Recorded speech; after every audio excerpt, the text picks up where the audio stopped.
All right, let's see. Start the motherfucking stream. Well, all right. Oh, yeah. Well, all right. Oh, yeah. Well, all wrong. Daryl Turner says we're stalling. No, we ain't, bro. Daryl, it's 8 o'clock sharp. We're right here.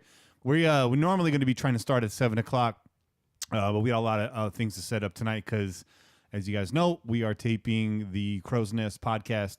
We're taping The Nest right after this show. That's right. Had Episode number 1. Episode 1. Numero uno. Numero uno. That's right. So that's coming at you.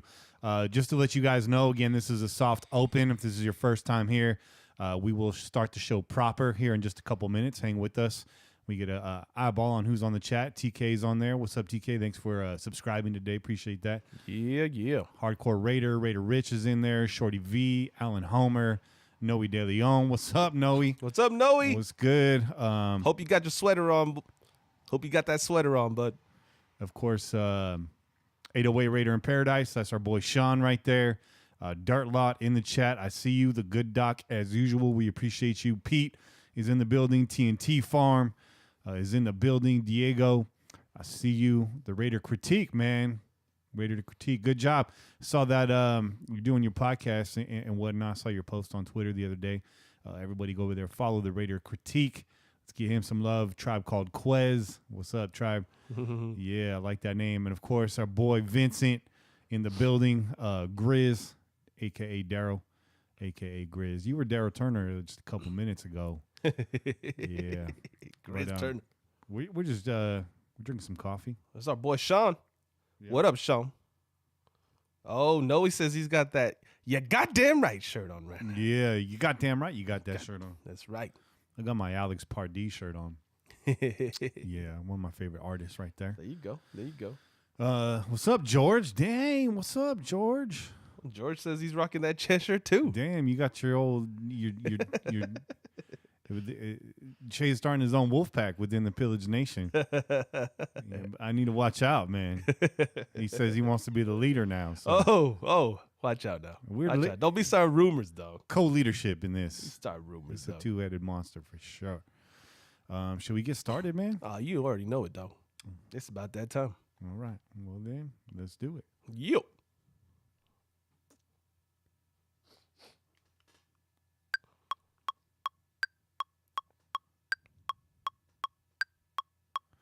You're listening to the Pillaging Podcast, proud member of the CNPN, companion podcast of PJ4F.com, the #1 podcast in Raider Nation. Tune in every week wherever podcasts are found. Call in and leave a message to be played on air at 408-909-PJFF. This episode brought to you by DC4L Custom Tees. Check them out at DC4LCustomTees.com. It's time to pillage another podcast. I'm your host, Kenny Stapler. What's good, Jay? Oh, there's a lot of good things going on, huh? There's a lot of good. There's a lot of good going on in Raider Nation, yo. A lot of good in the nation right now. First off, before we get to all the good stuff, let's set the table. First off, we have an announcement. If you guys did not see it on Twitter, the Wolfpack Nation has joined the CNPN. Oh, yeah. We encourage you to check out the Wolfpack Nation. We will be putting an episode of theirs on our feed so you can check them out and see if you like it or not. That's coming up maybe this week, maybe next week. We'll see. We got a lot of extra content coming into the feed. So if you guys are subscribed to us on any kind of pod app that you have, you will see some different titles. Oh, yes. Do not be confused. We are just trying to show off some of the other stuff that we got going on at the network. That's so right. I have more to say to that. Before I get to this, we attempted to kind of get these guys some buzz. We did. With our announcement online. Now, full disclosure, this strategy, this campaign was supposed to go much longer than it did. I think all of 45 minutes that it happened. Those of you that are wrestling fans and are familiar with the NWO or the Wolfpack understand how they entered the WCW and how that went off. So we wanted to mimic that a little bit. Right. And it backfired tremendously. Monster Mash over there, I was like, I got ideas, let's get on the phone, we're gonna plan this out. And he's like, I'm gonna fire the first tweet. Sent, bam. It was subtle. I was like, uh-oh. So then I respond. I probably shouldn't have responded, but I was like, "This." I told him this ain't cool. He called us old jabronis. Che. Yeah, he did call us old jabronis, dog. So and then the pillagers went into effect. Yeah, and they do what pillagers do. They pillaged Kane. They pillaged the whole wolf pack. Yeah. To be honest, and you guys got on them pretty hard. And I'm not mad at you for that. If anything, it really opened our eyes to just how savage you guys really are. Dedicated, man. Dedicated. Very, very dedicated. So we are honored to see you guys defend us like that. We appreciate that. We may need you to do that for real next time. Right. And hopefully you don't think it's a false alarm. But right.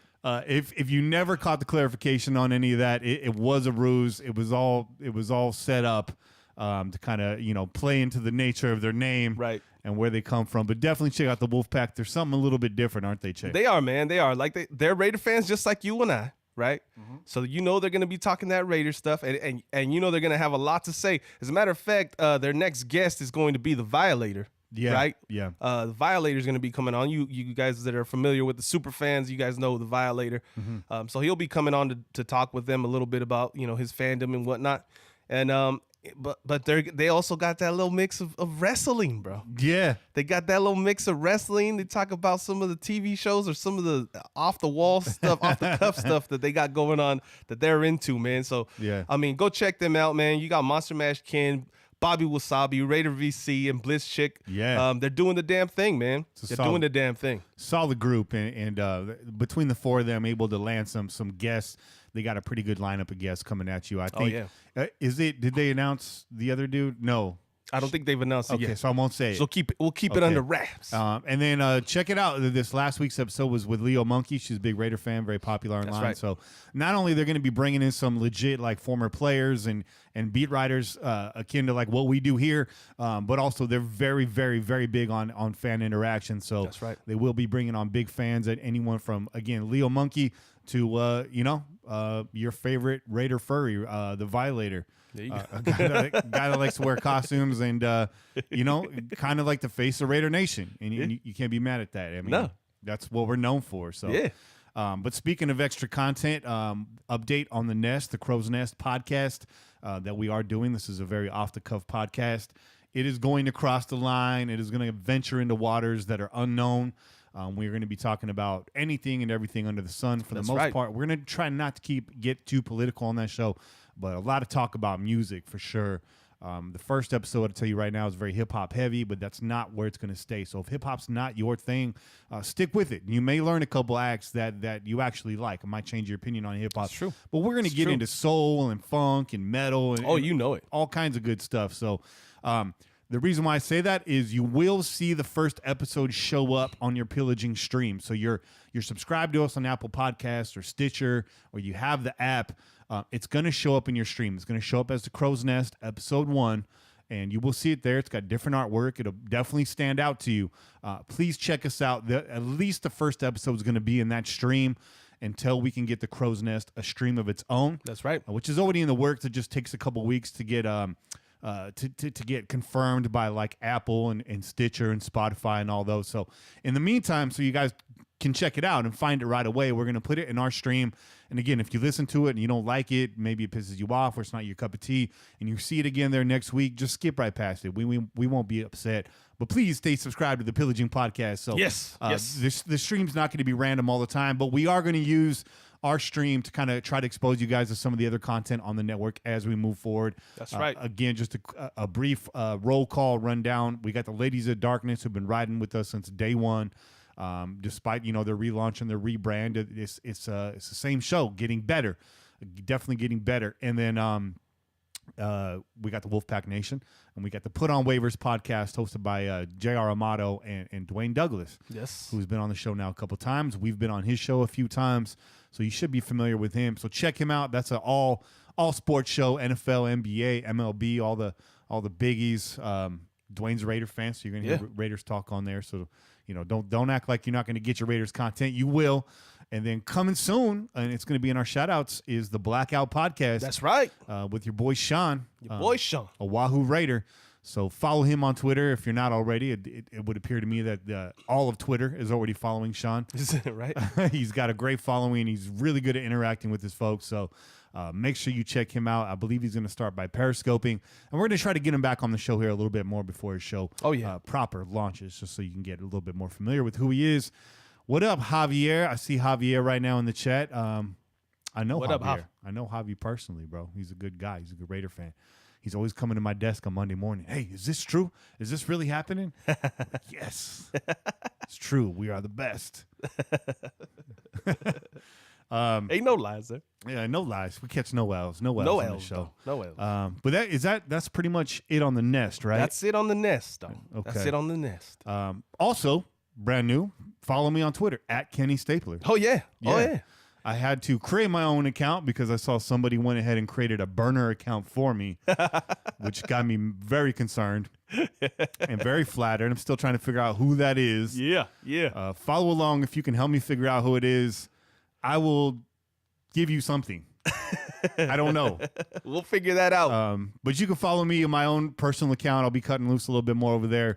You get to know a little bit more about who I am as a person. Of course, follow Che. That's right. And follow Kane. It's at Che_PJ4F. Yes, and I also started a solo account on IG to companion our pillaging account over there. So if you guys want to follow that one too, it's the same as my Twitter one. It's Che_PJ4F, man. Yeah.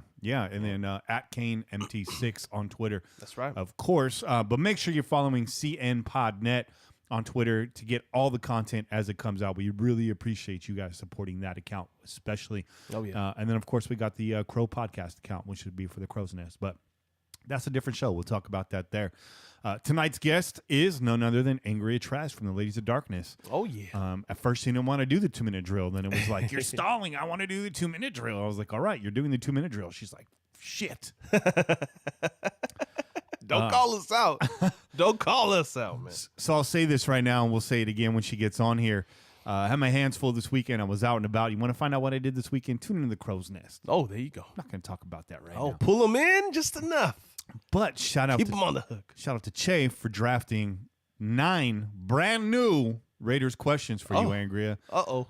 So, no advantages. Hey, no advantage. Notice I said 9. There's 10. Yeah. You will recognize 1.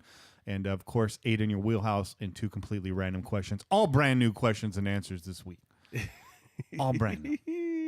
It's going to be good. This is going to be a good episode, man. It's going to be great. Of course, thank you for you guys' donations. We got a little bit more this week. Cover that in the shout-outs. But it definitely allowed us to start the Crow's Nest this week. Definitely Absolutely. did. And then big shout-out to our merchandise vendors.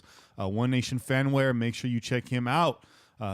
We're seeing some of the sneak peeks of the spring designs. Oh, yeah. Real cool stuff. Some really dope stuff, man. Get over there. Make sure you're following him. Yeah. You guys want to be on the up and up when he starts to launch that new line, man. He's got some cool mashups. He's got the Champion mashup. He's got the Fila mashup that we saw.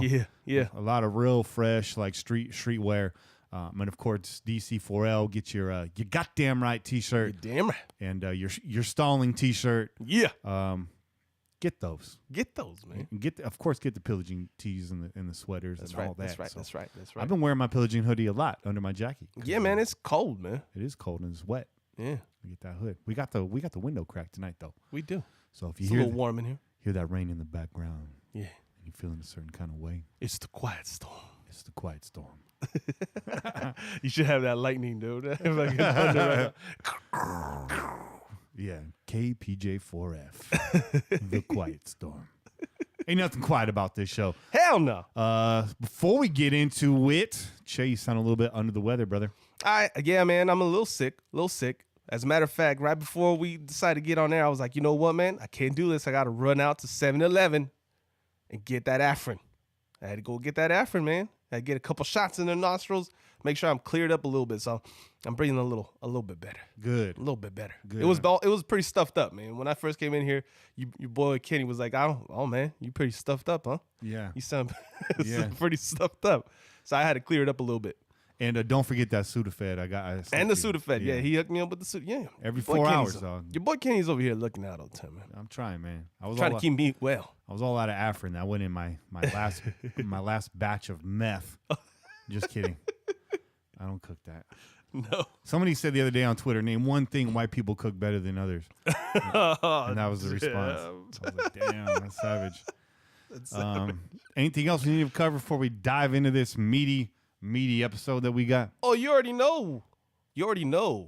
It's a celebration. It's a celebration. It's a Enjoy yourself. goddamn celebration. Enjoy celebration. yourself. We're drinking tonight. Both of us are drinking tonight. Why not, man? I've been drinking all weekend. I had a good weekend, man. We'll talk about it on the Crow's Nest.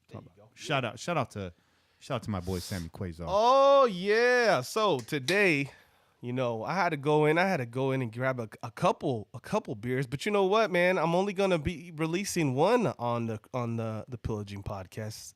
You're gonna have to tune into the Crow's Nest to get what the second beer was. Yeah. We're gonna keep you on the hook like that. So if you want to hear what that second one was, that second cello was, you got to tune into the Crow's Nest. But on the Pillaging Podcast, hit him with that invisible can. I'm that invisible can again because it's green. Look at that. But you can see the word right there. It's called the Worthy IPA India Pale Ale. All right. So this is from Worthy Brewing out of Oregon, Bend, Oregon. All right. And it's 6.9%. And let me give you the little description that they have here. Let's see. You're tasting it already. Yeah. Tell me if this is accurate.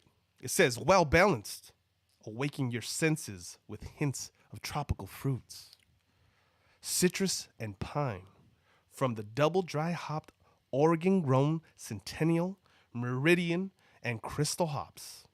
Not too bitter. Yeah. Not too sweet. It's not very bitter at all for an IPA. It's very, very mellow. I'm not getting a whole lot of citrus, maybe a little bit of lime on that, but definitely getting the pine flavor. Definitely getting that pine flavor. There's a little citrus. It's at the back end. It's at the back end. Not too bad, man. This is another one of those lifesavers right there. That's a $5 six pack. This is a right? $5 six pack. Yeah, that's a good beer for less than $1. I'm digging that. Yeah. For $5. That's good. You're talking about under $1 per can. Yeah. That's pretty good. Yeah. What So- are you getting per can on the CRV right now? What you getting about 5 cents a can, something like that? Aluminum hooks you up, dog. Yeah. Them glass bottles are the ones that kill you. Yeah, the glass bottles. You got to take in like 3 tons just to get $10 back. Not worth it. Hell no. Not worth it. Yeah, man. But hey, I hope you guys are enjoying some chelas. It's a good day in Raider Nation, man. It's a great day in Raider Nation. Again, tune into the Crow's Nest for that second chela. That episode will be dropping next week. So if you guys are looking for that this morning, it's not there yet. Wait for it next week. We are recording this week, next week. Well, I believe the table is set. Oh, yeah. The chelas are cracked. Yes, they are. It's time to get into it. Oh. Quick hits. That's right. Antonio Brown is in the silver and black. Say it again, Che. Antonio Brown is in the silver and black. Very nice. Very nice. We did it, y'all. We did it. We did it. And we've kind of talked about this on the show already, so we don't have to reset where we were at. I landed, if you saw me on Twitter this week, I said, you know what, just ship them a second and let's just get it done. I'm in. Fine. For a second, I'm in. Right. Well, we did one better. We did. A third and a fifth. Yes. Yeah. Yes. So take that. Dallas Cowboys fans woke up today like, what? What happened? What year is it? Also, great pleasure in this deal, stealing a player away from the Pittsburgh Steelers. Oh, that's and always good. Making them eat $21 million in dead money. How you like that? Eat it. How's it taste? What does it taste like? It tastes not quite as good as this 75-cent can of beer. There you go. That I'm drinking. There you go. This is quite delicious. Anyway, Pittsburgh, a team not known for handing out guaranteed money or bonuses over several years, lose out on a Hall of Fame wide receiver and will see their former star running back depart for the same reasons this year. Right. Watch out. Wink, wink. Word on the street is that the Raiders are all in on Le'Veon Bell. They will be pursuing him aggressively. Look for the Pittsburgh running back to land in Oakland this week. I said it. It's a hot take. Hot take. No, it's not really that hot. A lot of people are saying it. A lot of people are saying it. As a matter of fact, Le'Veon Bell himself is kind of saying it. Yeah. So, yeah, man. Things are looking good. And your boy again, Damian Lillard, out there recruiting NFL players to Oakland, dog. He's out there doing that shit. He's tweeting out to Le'Veon Bell. He's like, hey, dog, it's looking real cool over here. Why don't you come over here? You're doing God's work, Damien. Yeah, you're doing God's work, man. Video game Dame. God bless you. Yeah. But yeah, Le'Veon Bell, man. We'll probably talk to Kane about that a little bit and see how he feels about it. Plenty of money right now. To go around. Yeah. The numbers are big for AB. You're looking at that number and you're like, wow, that's a lot of money. We could have paid Mac. Look, we could have paid Mac. That's what this shows you. We could have paid Mac this year, like we told him. Right. But he wanted to sit out. You guys keep forgetting that had we not traded him, he would have sat out. He would have gotten nowhere. You would have got nothing. If he would have stuck around, this money could have been his. But instead, we get AB at 30, going to be 31 years old. I don't see his productivity falling off a cliff next year. No. For the next 3 years, he's going to put up numbers. Number one wide receiver in the NFL now with a massive chip on his shoulder. Oh, you already know. Paired with Jordy Nelson. Who knows what happens to Seth at this point? He could be gone. Isabella could be your third receiver when the season starts. We just don't know. We just don't know. But right now, as it goes, the Raiders are willing to pay. If you want to blame somebody for the Mac thing, blame Gabe Jackson and the organization for giving him money first. I'm not saying Gabe's not worth it. He's not a good guard, but could have flip-flopped there and probably stuck with Mac because as it were, we're down a guard today. Yes, we are. But before we get to that, in addition to the production, the star power AB is going to bring to this team, would you not say that this is now the ultimate measuring stick for evaluating Derek Carr in 2019? Absolutely. And this is what we were talking about, right? A second year in the same offensive system, the same coordinators, and now you got him some weapons. You're getting him some weapons. And who knows where we're at the start of the season. This is just one of many possible weapons that he's going to get. So there's no excuses, right? It's time to show out, man. It's time to show out. It's time for you to go. And we're all pulling for you. DC, we're all pulling for you. We all want you to make it happen, man. But this is where it comes down. We're gonna get that line. We're gonna get to that line, man. Yeah, where the rubber meets the road. We're not all pulling for you. We here are pulling for you. Yeah, there's some motherfuckers out there that ain't pulling for you, dog. Just telling you. Like I said earlier in the week, I imagine Derek Carr haters to be tweeting while wearing a Carson Palmer jersey. That's just like the image I get in my head. It's kind of accurate, man. It's kind of accurate. Yeah. Probably. Man. I don't know. It's like, where's Carson Palmer? Raiders, in a corresponding move, KO, Kelechi Osemele was dealt to the New York Jets along with a 6th-round pick in exchange for the Jets' 5th rounder. This is a salary dump, no doubt. And the team moving on from often injured Kelechi Osemele, often injured last season. Last season. He seems to have adjusted his focus and kind of reframed his life, man. His life in the NFL, his life in general. KO likes shedding weight. He's feeling better. He's feeling healthier. I think a switch went on in KO's head, man. He's just like, I got to take care of myself. Right. I got self-preservation is like his main goal, and I cannot argue with that at all. No, hell no, dog. And I think the Raiders see that, the decline in play last year, the injuries last year, and the fact that they can save some cash here, and possibly get ready for the entrance of Le'Veon Bell, offset this AB contract a little bit. Maybe KO shuts it down early. Who knows? Now with this new frame of mind, how many years he's got left in this league? Right. According to him, and that's up to him. Again, not knocking the dude. Look out for yourself. Whatever you feel is good for yourself. I'm the type of person to agree with you. Absolutely. You know what I mean? Absolutely. Can't hate on you, man. Everybody knows that the NFL, a career in the NFL is one play away from it being over, man. So for these guys to go in there, they're sacrificing their bodies, they're sacrificing their health. They got to start thinking about those kind of things. So I can't be mad at him. If that's what he's starting to think. If he's starting to think, you know what? I need to make sure I'm good when I leave this, you know? Yeah. So, hey, do what you got to do, bro. If you know KO, he's a monster on the field, but he's a tremendous dude off the field. He's a really nice dude. I've seen him time and time again on the IG, taking time out, taking pictures with Raider fans. Everybody I know that's interacted with them, I met a few people that have run into him, chance occasion. They all say this guy's a tremendous dude. So it doesn't shock me for him to be very conscious and very self-aware of what's going on in his life with his health. So, KO, man, we wish you the best of luck. You were a true Raider when we had you. Probably the best free agent signing of 2016. Oh, yeah. League-wide. Reggie's best free agent signing, him and Rodney Hudson. Mm-hmm. So we enjoyed your time. I wanted to see you here longer, but it is what it is, man. Definitely. Parting sweet sorrow, but no bad feelings over here. Once a Raider, always a Raider. Definitely for you. Definitely applies to KO. Absolutely. Definitely, though. But have fun with the Jets, bro. We'll see you. We'll see you personally later this year. New York, get them couches ready. We coming. Oh, yeah. We coming. Oh, yeah. Yeah. More. Raiders signed 26-year-old interior defensive lineman Jonathan Hankins to a 2-year deal. That's right. Big boy Hankins. Big boy Hankins, man. I remember, I think the first game he suited up for was against Denver this year away, I think.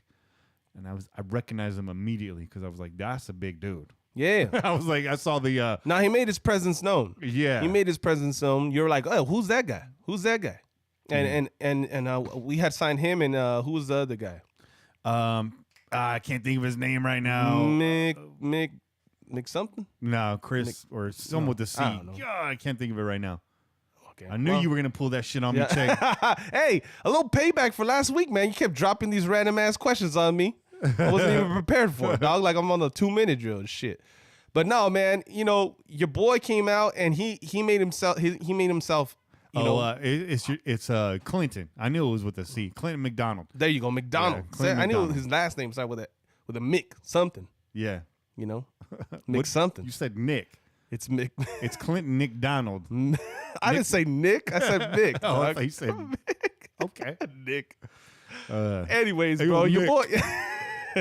boy, your boy Hankins, he made himself known, man. When he showed up that first week, he was ready to go. When these motherfuckers hadn't even had a chance to see the playbook or anything, man. Yeah. It was like 2 days before the game, right? Mm-hmm. And they were right in there, and they were making their presence known. So I'm looking forward to seeing it. I saw somebody post too, and they're like, at worst, he's a great backup. Mm-hmm. You know what I mean? At worst, he's a great backup. Great on the goal line. Yeah. Great on the goal line. Great for stopping the run.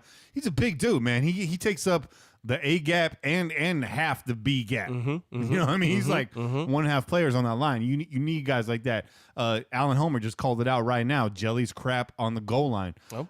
So there you go. You got Hankins So back. you need them guys, man. We need to have rotating players, man. Yeah. We seen it. We have the guys on the inside. They're gonna be huffing and puffing. They need to get their breaks, so they can perform at the highest, abilities. Yeah. Yes, we do. Yeah. In 15 games of the Raiders last season, Hankins had 36 total tackles and 4 tackles for a loss. Hankins is entering his 7th season in the NFL after being selected by the New York Giants in the 2nd round of the 2013 draft. Hankins is currently 26 years old. So not bad at all to get some nice beef on that defensive line. PJ Hall's not the beef you need on that line.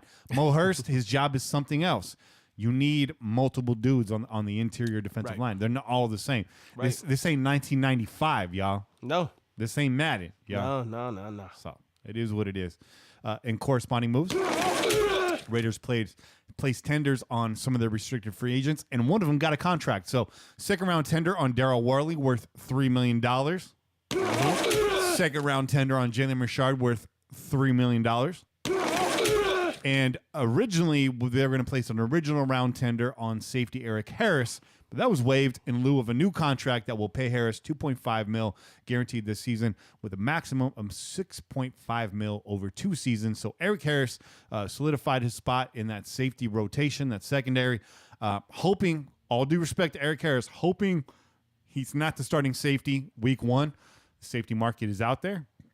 It's pretty robust. Last year, you saw a lot of safeties in free agency. Yeah. None of them got paid big money. No.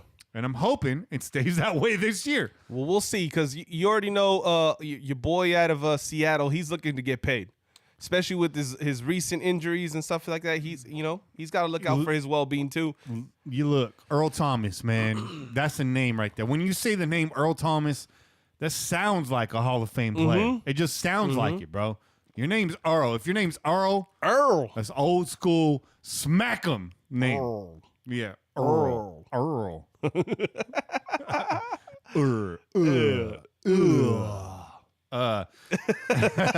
But Earl, man, wake up call, dog. You're not going to get that kind of money. You got Landon Collins also on the market. He's not you, but he is younger and he is effective. None of you guys are going to get paid that big money because what it breaks down to is your salary cap, right? Right. And imagine a pie chart, if you will. Positions are allocated a certain percentage, man. Right. And there's a market out there for every position, and that market is going to determine the size of the wedge you get on that pie chart. And unfortunately, safety, you ain't got a big slice of that pie. Right.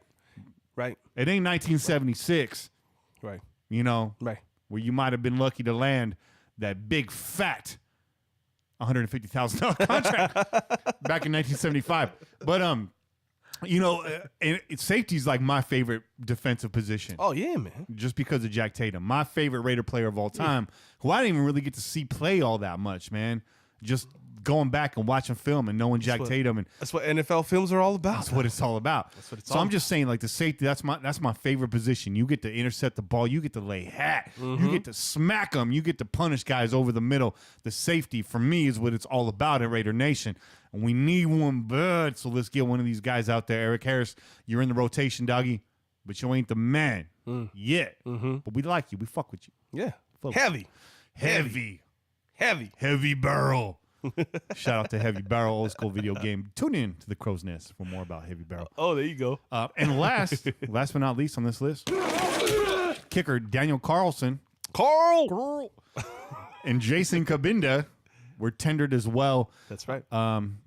Shout out to Kabinda. Yeah, shout out. You know, Penn State. You know, he's one of them Gruden grinders. Nittany Lions. Nittany Lions. Yeah. And Daniel Carlson, that accuracy, though. Yeah. That accuracy. Accuracy. You should like get yourself an Acura for that accuracy. Yes, you should. Yes, you should. Get yourself that MDX. I mean, don't go get in a Benz, dog, because I don't know that you're getting paid enough as a kicker to be fucking buying Benzos and shit. Okay, get yourself an Acura, be happy, dog. I lightweight shaded you on that comment, but really, that's like an appropriate car for a kicker. Like that nice MDX, like luxury package. Hey, I'm just saying you can get it fucking nice luxury, dog. You can get it leather seats, all that shit. Forget good shit, about right? it. Heated seats. Hey, moonroof. Good, you know, that good, nice, big fucking touch screen. All that good stuff, dog. Just don't go spending all your goddamn money on the car. I'm just saying. That new buck. That new buck for that young buck. Well, Eddie's probably fucking jamming to some young buck. Bruh. Feeling it right now.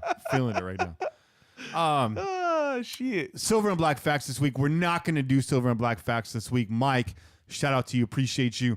You send me the DBs. It's the last position group you have.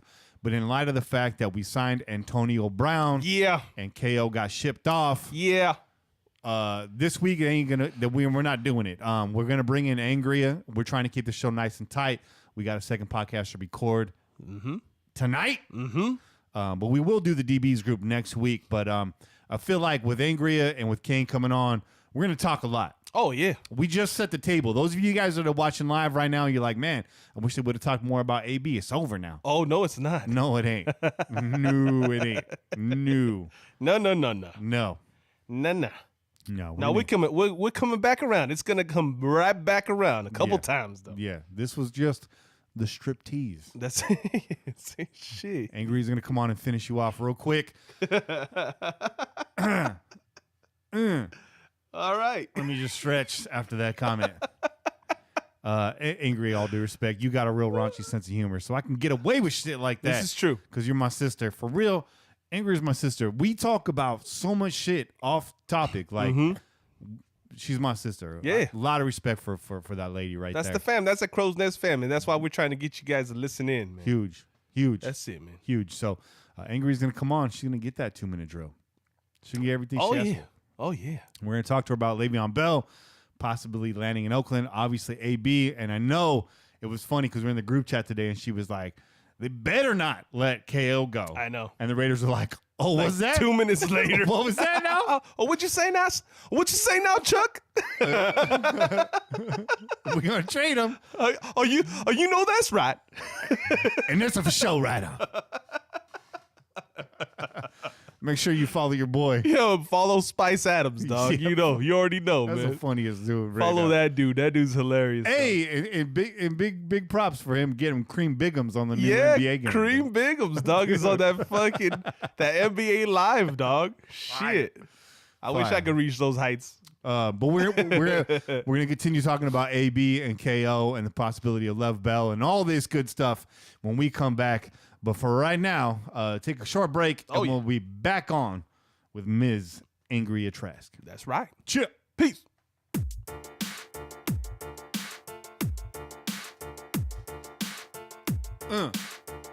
Yeah. How you living, YouTube? Hope y'all as amped as we are. Shit. God damn it, Kevin Durant's got an ankle contusion. Get off my phone right now. And we lost to Phoenix. How the Warriors gonna lose to Phoenix? Oh, man. Because he got that contusion, dog. Man, we got YouTube's blowing up right now. YouTube is going right now. Let's see what's out here, man. People talk about Lev Bell. Lev Bell trade. There's no trade. He's a free agent. Fuck out of here with that. Stogie time. Pete says it's Stogie time. It's always Stogie time. Shit. Apparently, if your name's Anthony, you're subscribing to YouTube right now. That's right. So that's all I got is Anthony. Man, that's hella loud. Oh. I was like, oh, you're going to turn it up a little bit on them. That's a better volume right there. Hey, shout out Raider Watts. Raider Watts going to be on the show soon. Yeah, what up, Watts? Got a lot of respect for Raider Watts. Yeah, look out for that. Your boy Watts is going to be coming on real soon. Man, while we're on the break right now, take some time to go over to Watts' channel and subscribe to him. No corn syrup on that channel. Hell no. There ain't no corn syrup over there. No artificial flavorings. Oh, there's your boy, Monster Mash Can. What up, dog? Shay, do you need to... Don't you need to talk to a man about a horse or something like that? Or are you good? You know what? I'm gonna go check. Yeah, you are. I'm gonna go check. You already know. Don't look that horse in the mouth. That sideways mouth. Kane's eating that round table right now. Round table. That's a good pizza. They pile it on. Oh yeah, your boy Kenny's got a fucking tray of short ribs downstairs, man, ready to go in the motherfucking oven. That's right. Preparada. Yeah. From that Mexican supermarket, dog. You already know. Res preparada. Yeah. Con marinada. Esada con marinada. So he's rolling the R's, dog. That's it. Roll the R's. I have a tendency to roll the R too much. Mm-hmm. You might think that's the difference between perro and perro. Perro. Dog. Yep. Doggy. Hardcore Raider just said Raiders for no fucking reason, and I like that. Raider VC says he's washed.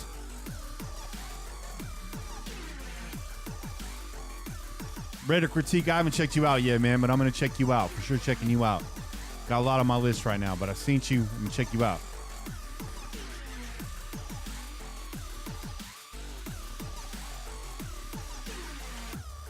Nakas con Kane. I got a soft spot for the Nakas, I'm not going to lie, but my lady's a classy individual, so I'm also not going to disrespect her like that. My lady's out in Mexico right now. She's out in Guadalajara visiting family. Had a big party yesterday. And I miss my lady very much. I wish I was out there in Mexico with her, having a good time. I'm getting down there this year. I'm getting down there in October for sure. I ain't never been south of the border. So you already know they ain't ready for me. They ain't ready for your boy King. They ain't ready. Sean's got that early schedule right now. Kane, you drunk? I hope you are, because it's always really entertaining when you are. Kane shoots from the hip. Watts, Bell for $8 to $10 million per year. It'd be okay. It's gonna be a lot more than that, and he's coming, bro. He's coming to the Raiders. John Gruden honestly believes he can land Brown and Bell. He's on a mission. That's right, Critique. Roundtable is a California only thing. It's a good pizza. For a chain, that's a stellar pizza. You can't really go wrong. Now, is that real Italian pizza? No. It ain't New York style. It ain't Chicago style. It's California style pizza. But it's good, man. Hell of toppings. Real expensive, but worth it. You're going to be full. Yeah. Did I dance like Elaine at the show on Saturday? Bobby, no, I did not dance like Elaine at the show on Saturday. I bobbed my head and I had my hand in the air like everybody else. But I went to go see Blacklicious and Latif the Truth Speaker this weekend, and the couple next to me, there was a lady, there was an attractive lady sitting at the high top, kind of next to where I was standing. She was all alone. Her friends were out there in the crowd, and I saw dude swoop. Dude saw an opportunity and swooped. Guy looked a lot like Sean, to be honest with you. Looked a lot like Sean. To say he had his shit together, but both of them were dancing the clambada. If you don't know what the clambada is, it's like a way more toxic version of the lambada. They were getting down like only white people can get down, and I'm a white guy, and I say that. Yeah, shorty, I'm a better dancer than that, but I like to stay in my little box too. You know, when you dance, imagine a little box around you and stay in that box. Just keep it nice and tight. You know, stay loose. Keep your hands inside the box, unless you're with your lady. Then put them on the box. I don't know what I'm trying to say right now. Yeah. Watch, that's a good point. Mayock flexing that deal hard. Jucky would have went real big at AB, and we stood pat, and we got what we needed. We're going to talk about that. I'm letting too much out the bag right now. Let me try to get Angria on the phone. I know Che. He's handling business right now. It's taking a while. He might have fallen in. How to get the refill, dog? How to get the refill? Bobby said do the two-step. Bobby, I put both elbows out to the side, and I take a step forward and a step back. I lean like a cholo. Lean like a cholo. Oh, shit. Yeah. Hold on. Hello, Angria? You there? Hello? Yes, You can hear me? I can hear you. All right. All right. Oh, all right. We're on break right now, live to YouTube, as you know, so YouTube can hear everything you say. So be careful before you hit your kids and kick your dog. Just want you to be I careful. don't do that in private. I'm an open person. You know that. Andrew coming with that open backhand in Kmart. I don't know how many Right. times I got slapped in Kmart by my mom. My mom used to walk around with a wooden spoon hanging out her purse just to let me know. Just to let me know. Oh, yeah. She would just look at me. Your and mom look was at a her baker, purse. so she always had that fucking wooden spoon on deck, dog. She'd look at me. She'd look down at her purse, and she'd look back at me. And I She's said, like, "You see that? I see You see it. that shit? I see that. Don't you fuck around with me right now?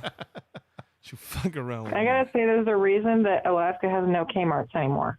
Why? What's the reason? Because people got beat. That's the reason They why. got their There's, houses whooped. so you're saying that moms around the world helped to shut down Kmart's? Is that what you're saying? Yeah, why not? My mom had that secret pinch, dog. Oh. She gave me this look, like this. Oh. She gave me this look, like the same look your mom gave you with that wooden spoon. She gave me that, and then she would just roll up real close to me. Give me that fucking pinch. Pinch, motherfucker. Don't you do that shit. I told you not to do that shit in the store. Hey, mommy. The good doc says his mom slapped other people's kids at Kmart. Hey, your mom's all right with me, dog. Hey, some of them kids deserve it, man. Yeah. Just saying. I got that black and blue light special every time. Every time. Mostly black, man. I'd come out with a toy. Does it look like Christmas? Oh, shit. No. No, hell no. I had one kid. Man, motherfuckers today don't know nothing about that goddamn layaway, No. dog. I used to get my school clothes at Kmart. The type of clothes you can see my nipples through them. don't stand next to the fireplace. You know, real light, real flammable. And I remember this one kid at school was like, "Hey, I've seen you at Kmart this weekend." I was like, "Oh yeah, bitch, I saw your ass too." Why are you making fun of me, fucker? You saw me because you were there. You dumb shit. Oh, man. Andrew, people man. are funny, dude. You ready to do this, Andrea?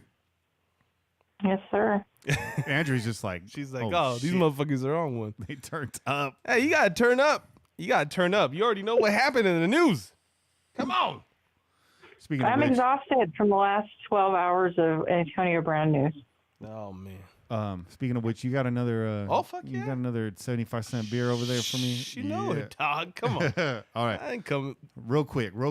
ill prepared, dog. Come on now. Real quick. Crack that shit. Crack that. We're gonna start this segment right now, Andrew. Okay, there you go. Watch this. Quiet on the set. Quiet. Oh. And we're back. Oh yeah. Yeah, we're back. We're celebrating over it. It's a celebration. Bitches. Enjoy yourself. Enjoy yourself. Angria Trask. My bad. Angry Trask. It's Angela. Angela. Angela. Welcome to the show, Angria. How you doing tonight? I'm doing great. I'm excited still, and I'm still kind of on edge, so don't poke me too hard. I might jump or something. Oh. I'm gonna poke you real hard. Antonio Brown. Yeah. So, Angria, before we get started, let these people know where they can find you on the interwebs and let them know what you do. Oh, well, I am the co-host of The Ladies of Darkness Goddamn on right. Crow's Nest Podcast Network. And you can find me at Angry Trask, or you can find the show at Ladies of Darkness with one S, because Twitter doesn't give us two. And Facebook, Twitter, Instagram. Heidi runs all of that. She's amazing. Jenny and I are both on Twitter. She always responds on Twitter. I'm there most of the time. Let me just say really quick, Kevlar Palm Dress, Heidi, Yes. a big part of the Ladies of Darkness, but probably the unheralded MVP of our network. Hands down. She's doing so much work. Hands down. She works really Absolutely. hard. Yeah, and so follow her. She's quiet, but let me tell you this. She's holding back big time. Mm-hmm. She's got a lot of knowledge. She's got some inside scoops. She's just quiet for reason. That's because she's running Never all these ever other discount the motherfucking quiet pages. ones. She's running all these other motherfucking pages, dog. And what'd you say, Angry? I said never discount the quiet ones. You always watch for those. Yeah. This is true. And what Chase said, They man. sit back. She's quiet because Yeah. she's busy running everything. Running everything. Yeah. So, Yeah. Angry, welcome back to the show. We love having you on. Mm-hmm. Angry is my sister from another mister. From another mister. We founded this network together, and we will die with this network, right? Oh, you fuck around. Damn right. Yes. Say it, Shay. You goddamn right. That's right. I like that. Yeah, Angry is a sister on this network. She has a strong female presence in the NFL and a voice that we desperately need. So it's good to have you on the show. Look, I'm looking at my show notes right now for you, and all there is an empty bullet point underneath you and a note that says 2-minute drill. So Damn it. Before we get into the 2-minute drill, and the reason why there's no notes there is because you already know what we're talking about. We're talking about Antonio Brown. So Che and I haven't even shared our thoughts yet. We gave you the news. We just give you a little taste. We want to know what your thoughts are, Angria. What did you think about this before it went down? What were your thoughts about the rumors? And after it went down, how it went down? How do you feel about it now? I could not be happier that we have a man named Mike Mayock with a pen and the power to sign people, because this was an amazing trade. I think it was an amazing trade. It was an amazing deal signed to get Antonio Brown in the door. Can I just say, haha, I told you so. Everybody doubted me. No way, there's no way Antonio Brown's going to be a Raider. And I'm like, wait for it. And I got a lot of text messages, I have to say, on, was it Wednesday night? Oh, Buffalo signs with Antonio Brown. And I'm like, really? What? People are like, oh, I thought he was going to be a Raider. And I'm like, just wait for it. And they did. And they don't text me anymore because they're embarrassed or something. But I think it was just a fantastic move. I said on another show a couple weeks ago, this is a weapon we need more than anything, I think. I think the downfield presence, and I think this big monster number one receiver is the thing that our weapons arsenal was desperately lacking. Right. And this is exactly what it needs. Yep. Absolutely. So before this trade was going down, when the rumors of the first rounder were going around, you were against that very much, were you not? No, I didn't really. I didn't think it was going to happen. I don't think we'd give up a first. I was okay giving up a second. I was okay giving up our second. And looking at what we actually did give up, a third and a 5, I think I mean, we did even better, and we didn't overpay him, which was my bigger concern. The draft, I'm still kind of like not a big fan of the lottery. So the draft to me is still hit and miss. Great to have draft capital. I think draft capital is a good thing when you want to trade for things. Yeah. And this is exactly what you do. You have 4 top 35 picks, and you didn't have to get rid of one of them to get one of the best players in the game. And you paid him top dollar money, and that's pretty much what he deserved. But he was pulling in a base salary of $910,000 last year. Wow. He was pissed, and he was going to go somewhere. Yeah. Right. So why not here? Pittsburgh, you're whack. Yep. First you tried to sue us, and then somehow your boy Lynn Swan got in there. Just ride with that. Ride with that. Just be happy you got Lynn Swan in the Hall of Fame. That's what you got right now. Yeah, you got rings. I'll go to your Steelers fans talking. Yeah. You got rings, but you know what? We got one of yours, and we got another one on the way. There you go. We'll talk about that pretty soon. There you go. Angria, now you got Jordy Nelson, and you got Antonio Brown. Those are your 1 and 2. Does this help the offense this year? Now KO's gone, and we're going to talk about that too in a second here. Carr didn't have the time to get the ball downfield last season. So is that a concern for you? Yeah, we got this weapon on the outside, but do you see it being an instant impact on this offense despite the fact that Carr got sacked 75,000 times last year? Does that concern you, or do you think that this sort of alleviates that a little bit? Maybe teams are more hesitant to blitz. How does it affect the offense going forward? Right. Well, first of all, it was only 74,953. Okay. Oh, so, my bad. Okay. He has talked way too much, but I think with the line that we have now, KO's gone, but we did have 2 other pieces in there. One that we've permanently signed now. Denzel Good is going to be on the team, so we know that he's going to be a piece we can stick in there, and we know he can play. We know he did a good job. We're going to have a healthy line. So if they don't put up their best, then, well, obviously something else is broken. I think this line, as it stands, could still be a top 15 line, which is frankly all we need. I don't care about them being the number 1 anymore. Right. It's not going to be the same. But you have Colton Miller, who did a great job last year until he got injured. People want to say he did great. Oh, because of KO, he was next to KO. No, he wasn't injured. He wasn't hurt. The 2 of them weren't hurt together. So, the man still threw down as much as he could on that field.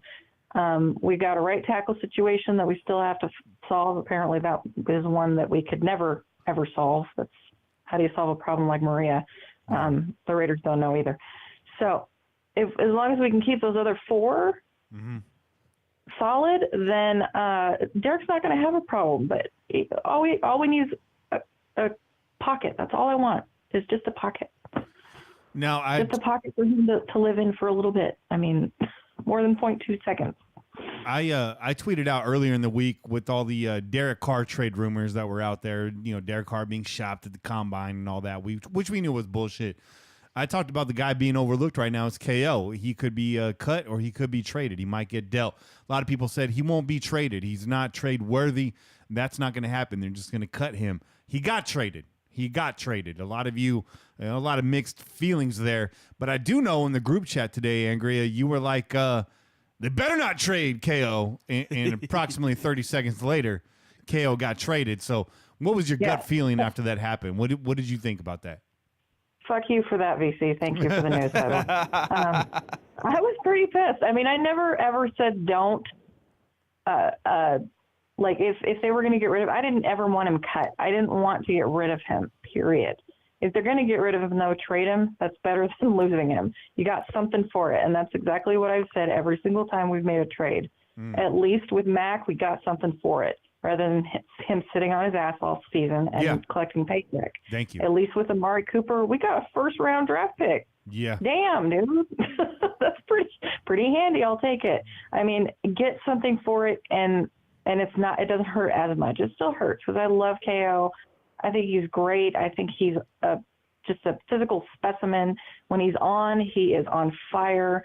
I just hope that we can find someone who's at least 75% of what KO is on the field when he's at 100%.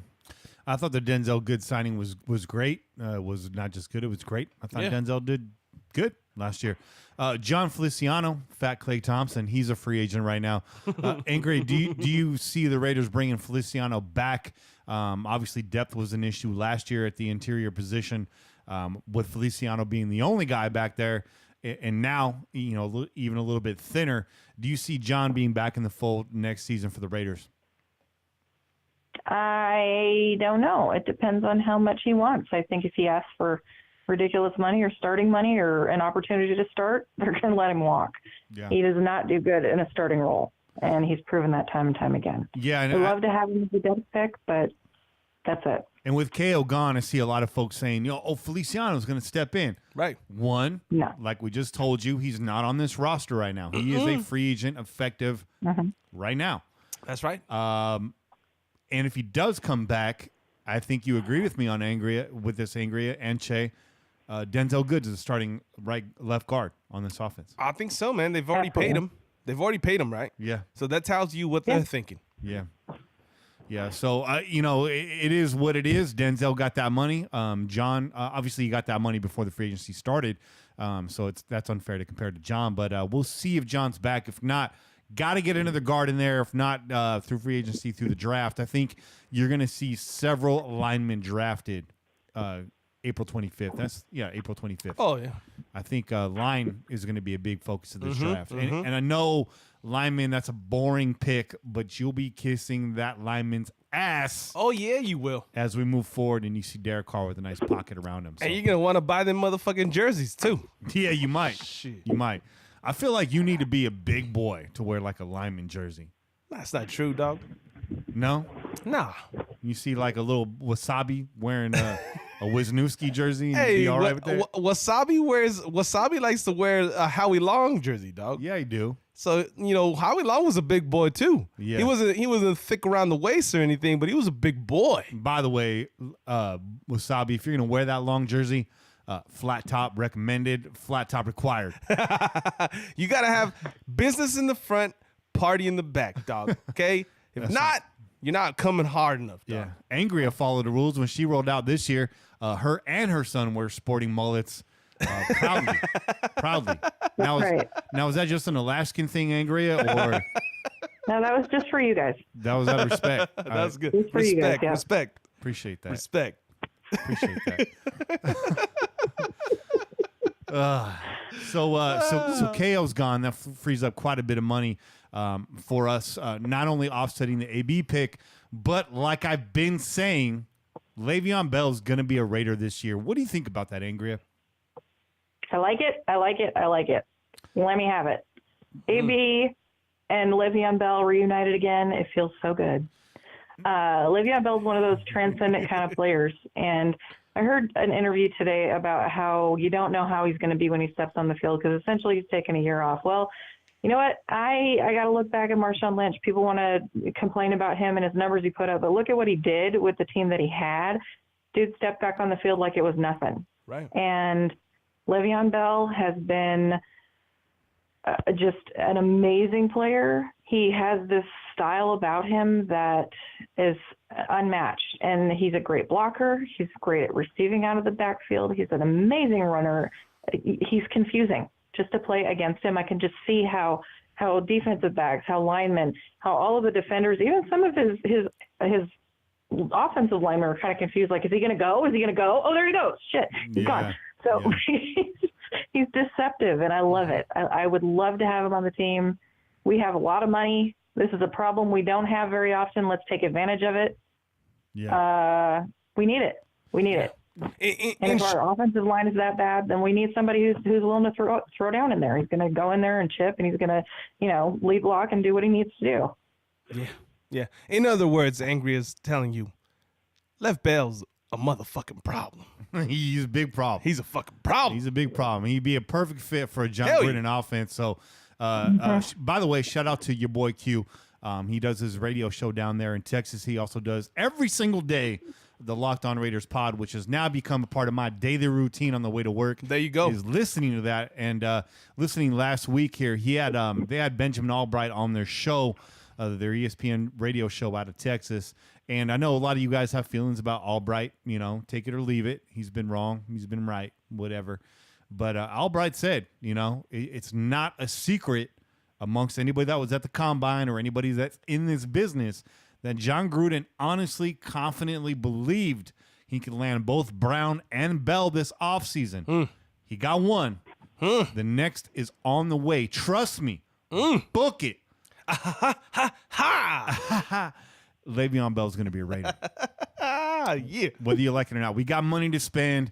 Look, people are worried. Oh, that's too much money. Look, KO's gone. That freed up space. Seth Roberts likely gone. Likely gone if this happens. Okay, Gruden grinder and all. We can get both of these guys and still have a chunk of change. Look, there's not going to be that many splashes in silver and black in this free agency. Let Le'Veon Bell be the one. Would you rather have Le'Veon Bell be the splash or Sue be the splash? Oh, fuck. Come on now. Stop talking crazy. Yeah. Stop talking crazy, man. Would you rather have Lev Bell or CJ Mosley be the splash? Lev Bell. I'd rather have Love them. I'd rather have Barr anyways.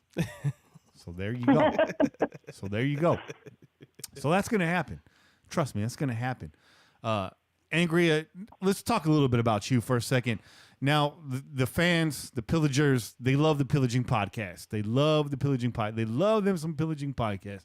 Well, we got this network chock full of talent. Chock full. Tell these listeners why they need to tune in to the Ladies of Darkness podcast. Oh, you goddamn right. Well, I mean, ladies in football, how do you go wrong? How do you go wrong? How? Nobody has a good answer for me. Nobody. So we're fun and entertaining, and we try to know what we were talking about. And we get me and Jenny just makes me laugh on a daily basis. And Heidi has her Heidi Game segment, and she does so much work, and she also contributes her voice to us as well. So that's amazing as well. And we just want to make sure that everybody's aware that there's a perspective out there that's fair and not bimbo and not what did somebody call Blitzchick is one of our newest members of the network. Yes. And somebody called her a menopausal old hag or something. Wow. That one made me laugh. I was like, wow. Disrespectful. Because he's smarter than you. This is the crap we get all day long, every day. Yeah. We go through it. Look, I we're doing it all. I don't know just who for you guys. I don't know who you are, but Blitzchick's definitely smarter than you. Oh, yeah. Yeah. I'll say that. And she's sassy too. When I first encountered her on Twitter, I was like, I don't know if I like this person. And then I I'm met not sure how to take her. Yeah, and then I met her in person. I was like, oh, I get it. Yeah. Yeah, she's spicy. Yeah. She's Yeah, spicy. I like this person. Hell yeah. I really do. So, Blitzchick. And, there's always the thing. So, growing up, listening to the radio, you'd occasionally get your female disc jockey. And as a young man, you always sit there and wonder, well, I wonder what she looks like. Right. And your mind gets real active. Just from Kenny's sharing secrets right now. This ain't no secret, dog. Everybody felt this way. There was a lady that did the Slow Jams program at night down here. Did. Yeah, she did. On 102.5 Kate on. Back in the day, we used to get her fade on and listen to Kate on. There you go. And I would call into the show and I'd be like, oh man, I just talked to her. She sounds so cool. So if anything, at the very least, tune in and listen to these wonderful female voices talk about the things that you like. There you go. Somebody in the chat today said it was hot that Jenny was talking about Madden. She was trying to troubleshoot the Madden problem. VC was trying to get AB to the Raiders for the 3rd and 5th round pick. Madden wouldn't let him do it.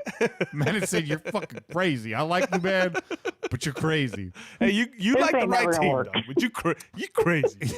And so Jenny was trying to give him some advice. He's like, that's so hot hearing you talk about Madden. So at the very base level, tune in for that reason. Yeah. And listen to these beautiful women talk about the NFL. Yeah. If you don't believe me, these are women. These aren't nacas. These are beautiful mujeres, women, okay? And if you don't believe me, listen closely. You can hear No offense, Angria. You can hear, listen, them big titties rubbing up against the microphone. Rubbing up against the microphone. Okay? I'm just saying at a base level. And it goes up from there because these women have knowledge. Heidi bringing knowledge. Jenny bringing the knowledge and the humor. And Angria reeling it all together. Angria, you're a fantastic mediator, moderator on that show. You really know how to handle the microphone and really just kind of keep them wild ladies, you know? Yeah. I won't even say in check because you guys not in check. You guys are far from in check. On the path, on the right path. Let me just say, I listened to right last direction, week. dog. I listened to last week's episode. You're far from in check, and that's why you fit in beautifully with all the pillagers. So that's fucking right. Trust me, this is not some half-stepping show. You will not be bored. I know a lot of you want to prejudge. Don't. These ladies, they know what they're talking about. Tune in. I'm making a lot of jokes right now. Tune in. This is a fantastic show, The Ladies of Darkness. Absolutely. And I love the original name, but I like the new name. I think I like the new name better. Hey, man. It works. Yeah, it seems to be working out. It seems to be working pretty well with most people, yeah. Yeah. And like, who was it? Mike on Behind the Eye Patch said it's got that new logo. We've got that kind of Sounds of the Lambs feel, I guess. So it's a little scary. So, yeah. I mean, if you like your women frightening, then we're the place to be. All women are frightening to most of our listeners, okay? That's true. Good If point. you've seen how much time they spend on social media, I can guarantee you most women are frightening to them. Which should also explain most of the responses that y'all get for your hardcore, knowledgeable takes. Right. And I see, man, it's just too goddamn easy to pull the gender card, bro. Stop. Right. Don't be sad that Angria dragged your ass through the mud. I've seen you do it every day, Angria. I've seen you do it, and every time I'm like fist pumping. You know, there's a lot of people that are like bulldogs on Twitter. They go hard, and it's like you don't need to do all that, bro. Let me tell you this. And Trying too hard. You're trying too hard. I'm gonna play the gender card right now. When our ladies get after you, it's because they have to. As a female in the NFL game, you gotta have a chip on your shoulder. Why? Right. Because you're an asshole. That's why. That's why. Okay? So if you think they're being too harsh, take a good look at yourself. Take a good... I'm not going to sing, bro. I'm not going to sing. That's your job on this show. I'm waiting for the vocals, Kenny. Drop some vocals, dog. I could rap. I can't sing, dog. That's why I want you to know I'm staring at the man in the mirror. I don't know where that one came out of, but damn, Che. Hey. Have another beer. I'm drinking chelas over here. There It's a you good go. time. Yeah. We got AB. Did you guys know that shit? Holy shit. I go, goddamn. Goddamn. It's good times. I woke up this morning and went and bought a brand new phone just to make sure mine wasn't... Wait, is this shit ain't correct? Let me go get a new phone. Fuck, hey, AT&T's fucking with me right now. I'm on 3 different networks right now just to make sure, just to make sure. But Angry Man, seriously, go check out The Ladies of Darkness. That's a great show. If you like our brand and you like the way we cut loose, you're gonna love that show. You're gonna love the Wolfpack Nation. Those 3 shows on the network right there definitely embody the vibe that you're hearing on the show. And if you want the facts, just straight up, nothing but the facts and some good conversation around it, check out the Put on the Waivers podcast. We got a little something for everybody on the network. Isn't that right, Angria? We do. We do. It's still growing. A lot of people would say that I'm stalling right now. Yeah, there's motherfuckers on here say you're stalling, as a matter of fact, dude. On the chat Don't right now. be blaming me for the stalling, okay? Don't be stalling on this 2-minute drill, dog. So, as you know, Don't go easy. Uh-oh. we're starting the 2-minute drill right now. Right? Meow. Oh. Angry, you're a cat person, right? Yes. Good, because there's 0 cat questions in this 2-minute drill. I hate you. There is 0 cat questions. Settle. And that's just so I don't make you look like a bad owner. Oh, thanks. I'm just playing. I think you're going to do well. So for those of you tuning in for the first time, this is the 2-minute drill. The title means nothing. She has as much time as she wants to answer these questions. Next season, however, We're going to change the rules. We're going to give you a time limit. Oh. That's for then, not for right now. You got 20 questions, Angria. 10 of those are going to be Raiders questions. Every other question's a Raiders question. And guess what? You can't blame me because Che wrote all of them this week. You goddamn right. And they're all brand new except for one. That's right. That's right. You also got, Okay. you gave me 2 categories that are in your wheelhouse. One of them was horror movies, which you and I both share a passion for. I don't know what we spend more time talking about, Angria, horror movies or the Raiders. I think it's horror movies. Yeah, I think sure. I think one-on-one, yeah. You've given me some good recs. I've given you some good recs. So, horror movies, and you said zoology. Zoology. Am I saying that right? I hope so. Zoology. Zoology. Don't get caught up. Zoology. So, you got 4 each of those, which leaves room for 2 completely random questions, which are also brand new this week. But before we get started, just to see if you've been paying attention, what do you call the fear of the color silver, Angria? Oh shit, I don't remember. Chromatophobia or something. I have no idea. That's not my question. You didn't tell me how to answer that one. That's close enough. Well, yeah, we'll give you that one. You said the first part of that answer was correct, and the last part of the answer was correct. Well, I'm just The shit in the middle was all fucked up, but it will give you. You know what? Do I get extra credit? It proved that she's paying close enough attention. She is. You've been listening. I'm proud of you, I but try. it ain't gonna help you at all. Are you ready? Are you ready, Angria? Are you ready? I'm ready. I'm ready. You know what this means, Che, that when she's done with this, we have to do, it's long overdue, but we got to do the get out of Townsend challenge. Oh shit, that's right. Oh, right. shit. You did say that shit. Yeah. So it's on. It's on like Doggy Kong after this. As far as I've seen, we haven't addressed the Townsend situation. We in Oakland. haven't. So the So challenge. what better way than to post a video? Yeah. So seriously, bro, challenge is still in Seriously, effect. bro. There you go. Seriously. By the way, seriously, bro, fantastic segment on the Ladies of Darkness. That's right. Angry, let's get down to it. Are you ready to get down to it? I am ready. All right. Question number 1. Who holds the team records for yards in a single season? Marcus Allen. That is incorrect. Correct answer is Tim Brown. That's right.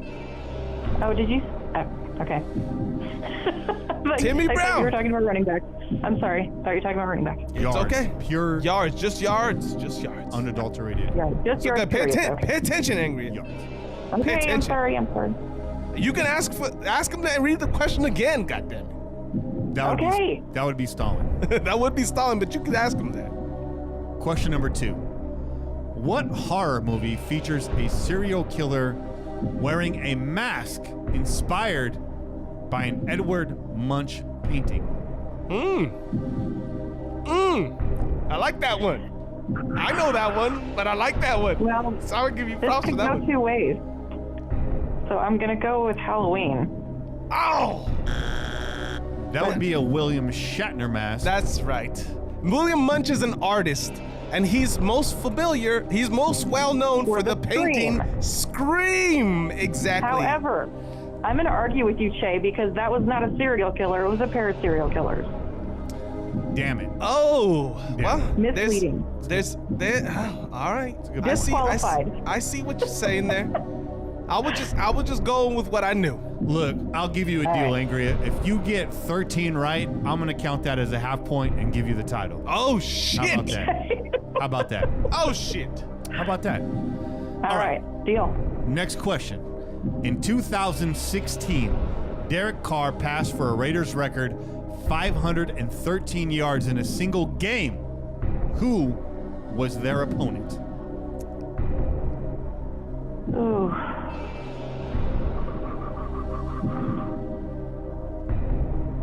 In 2016, Derek Carr passed for 5 million yards. Against who? Shit, that was 2 years ago. Hold on, I'm thinking. No, you're stalling! I am stalling. Calm down. Was it... Shit. Was it... It was Tampa, wasn't it? Oh, That is correct. was Tampa Bay. It was Tampa Bay. Look at that.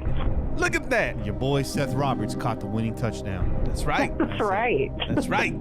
You need extra quarters to get 500 yards sometimes. Yeah. Yeah. Next question. This is your first zoology question, Oh, and I expect you to ready. get this right. Zoology is a very broad topic. it is. I didn't even ask her what era of zoology. Oh, shit. Yeah, which could be the difference between Wu-Tang Clan and 3 6 Mafia. It could be. Could be. Could be.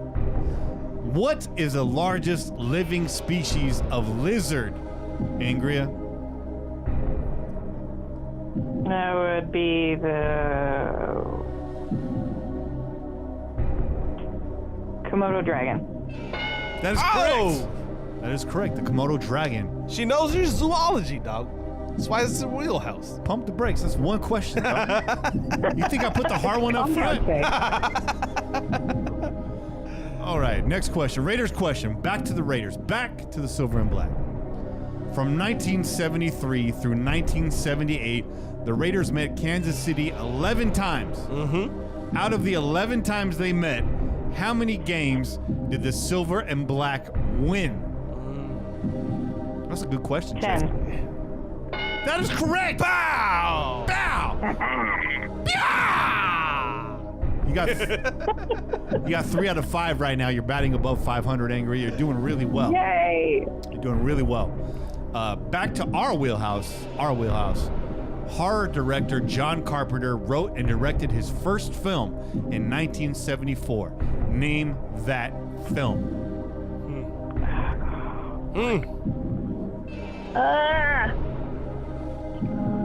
1974. The name of that film was not You're Stalling. It's not. It's not your stalling. Shit. Shit. That is also incorrect. That's not right? Okay. Fuck. I'm never going to be able to spit it out. Crap! I'll give you a hint, but I need It your wasn't answer. crap. It was technically, this was not a horror film. This was a sci-fi film. Huh. You're stalling. I am stalling. I don't know. I'm sorry. Name of that film was Dark Star. Dark Star. Very entertaining. Yeah. And I believe your boy Kurt Russell was in that film. Oh, shit. Yeah. Kurt, come on. How can you forget that movie then? Maybe. I Boy, could be Kurt wrong. was in it. Could be wrong there. Kurt Russell was in almost every Carpenter film. In the 80s. And that's okay. And that's okay. So was your boy Wilford Brimley. So that's okay. Next question. Who was the Raiders' first pick, number 17 overall? Nice parenthetical note, by the way, Che. Yeah. Who was the Raiders' first pick in the first combined AFL-NFL draft in 1967? The Raiders' Oh, first. I just looked at this the other day. Shit. Oh, you were doing some studying then. No, it was like 2 or 3 months ago, and that's why I can't remember off the top of my head because it was 2 or 3 months ago.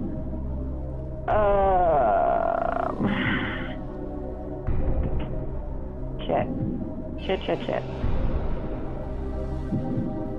I'm probably gonna get it wrong. I can't remember. Phil Villapiano. Oh.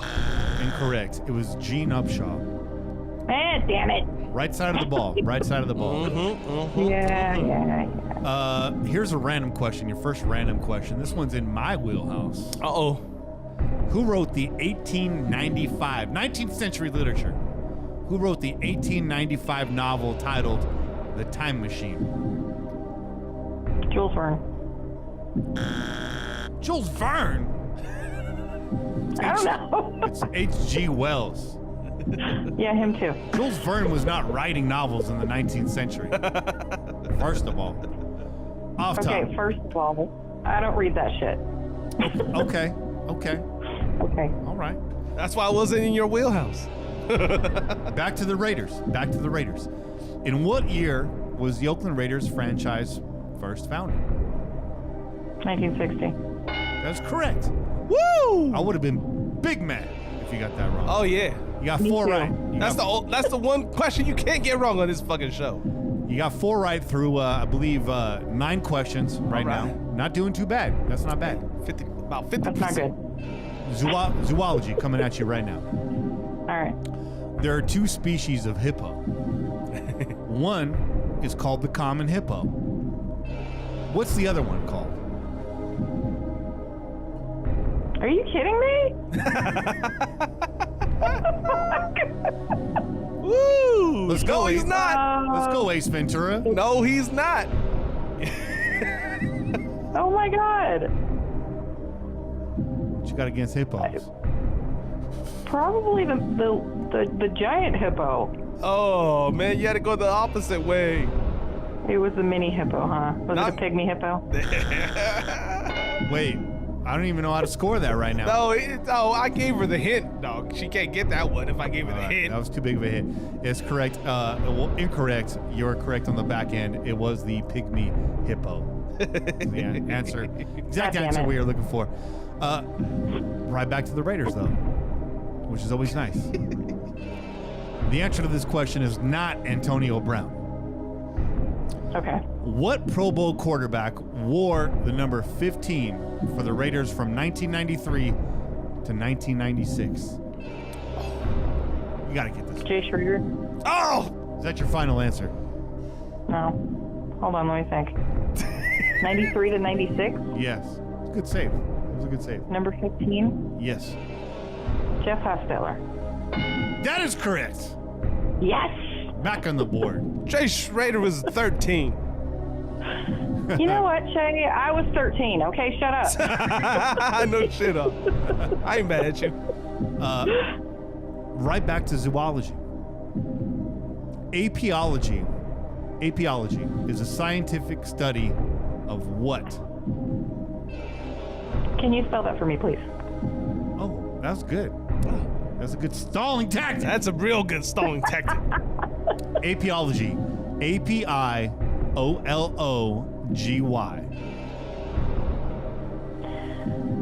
Oh.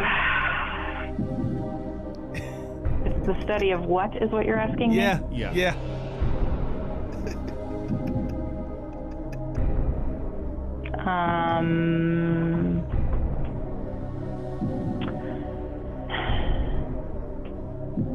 I can't think of anything outside of the body, so now I don't know. You don't know. Is it the study of apes? Oh man. I That don't is know. incorrect. Come on. It is the study of honeybees.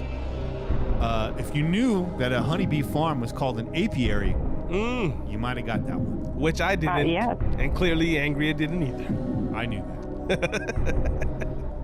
Right back to the Raiders. Which Raiders defensive end set a club record while leading the league with 16 sacks in 2005? Great question, Jay. Great question. You know. Oh my goodness.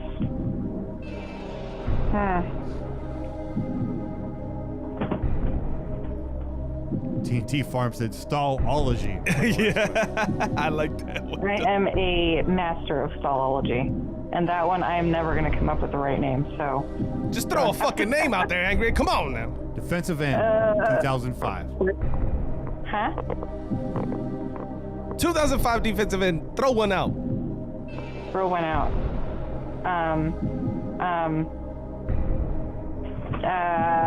Shit.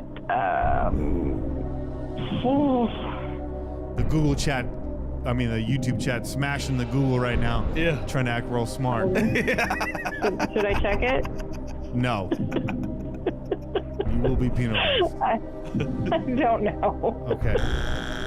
Johnson. We're looking for I don't even know this guy. Oh, you said we're looking for Derek Burgess. That's right. Yeah. Burgess. Okay. Yeah. Not to be confused with Burgess Meredith. No. Who was a fucking fantastic actor, man. He was a penguin. He was my favorite fucking actor. Are we? He was My favorite. Are we- Hit the favorite part. My most favorite part he ever played Mickey. was the no, Penguin. no, absolutely not. The fucking dad on Grumpy Old Man. Oh, okay. Oh my Just God. saying. You're fucking right. Both of you need to get the entire fuck off this show, right? I know, bro. you know You need to what? go fucking watch Grumpy Old Man. It's your problem, dog. You need to watch Rocky, goddammit. God damn it. Rocky won a I Oscar. watched all the Rockies, bro. I got all the fucking What Rockies the in my fuck is your DVD. problem then? I don't got no goddamn problem, dog. You gotta go watch Grumpy Old Man and Grumpier Old Man. What's wrong with you? Talk about Mickey like that. Shit. All right. You got some extra time, Angria. All right. Good. Although you don't have the question, so it doesn't help you much. We're going to get back to horror. I want you to think very closely about this question without stalling. What is the name of the main protagonist from Saw 2? Come on. I'll take the first name. Oh my God. They have names? Yeah. The girl that didn't get her head chopped off in number 1. I don't know. I don't know her name. I want to give I don't it. know her name. I want to give it to you so bad because you're right, but you didn't give me the name. Her name was Amanda. Amanda Young. I know there was an M. God damn it. Sorry. Yeah. Well, you know. She didn't earn a name. This is a tough question from Che right here. It's a really tough question. What nose tackle ranks 4th on the Raiders' all-time sack list? 4th, really, bro? Yeah. I like it. Yeah. I like it. Okay, wait. So it has to be a nose tackle from 83 or later Okay, because we didn't count sacks before then. that is Okay. correct. That is correct. So 4th in sacks. Yep. How many sacks was it? I believe it was 53. And over what time frame? Come on now. Now you're asking too many fucking specific questions, Angry. The time frame that he Okay? played. Stop stalling. Son of a bitch. This ain't 20 questions. No, you ain't asking us questions. What the fuck? I'm asking you 20 questions. It's not a 2-minute drill either. So it doesn't really matter. That's a fact. This is true. That is a fact. This is our rules, though, okay? This is our show, our rules, okay? Transfer my blocked-in. Oh, Oh, shit. It was Bill Pickell. that's right. Bill Pickle? Yep. Yeah, Bill Pickle. Grizz got that one. Grizz got that one. I don't know if he got help from Google, but he got it. They don't have Google where he lives, bro. Grizz just got that knowledge, bro. He's got knowledge. You He lives in a van down by the river. Don't do my man like that. Come on now. He wears it well. Come on. I love Chris. All right, you got 5 right so far. You got 1, 2, 3, 4, 5 left. You could jump up to 10, which will put you in good company. But I need you to answer this question first, and I think you got this one. Which country is home to the largest population of tigers in the world? And if you played Punch Out, you know the answer to this question. I don't play Punch Out. I'm going to go with Russia. Where? Russia. Russia? Siberian tigers. Russia has... Come on now, Angry. That doesn't even make no goddamn sense. Are you serious right now? Are you going with India? Yes. Okay. Yes, India. And if you played Punch Out, you would know because the guy from India Great Tiger. was known as the Great Tiger. That's right. Oh wait, my God. Wait for that jewel. Is that where you're getting your information, Che? That wasn't even mine. Shit up and start all over. I didn't pull the fucking zoology questions. I'm the one that did the Raider questions, all right? You got your daily double coming up still, Angria. Oh, Lord. So hang in there. What Raiders tight end led the NFL in receptions twice in the 1980s? Scott Christensen. You're fucking right. Goddamn. You're fucking right. That's right. That is correct. All right, 3 more questions. One of them is a daily double. This is not it. But you like to tease him with it, though. It's coming. Hunger, Saucy Jack, Pinhead, and Imperius are some of the more well-known iterations of these creatures from the twisted mind of Clive Barker. What's the name of these creatures? Oh. Again, Hunger, Saucy Jack, Pinhead, and Imperius are all examples of what creature type from Clive Barker's twisted imagination. I don't know what they're called. I just know it's from Hellraiser. That is correct. They're Cenobites. Oh. They are Cenobites. Shit. She knew that one. She knew that. I didn't, actually. I had no idea. All right, guess what? The next question. Daily double. Oh. This one's worth 2 points. I still don't think it's going to help.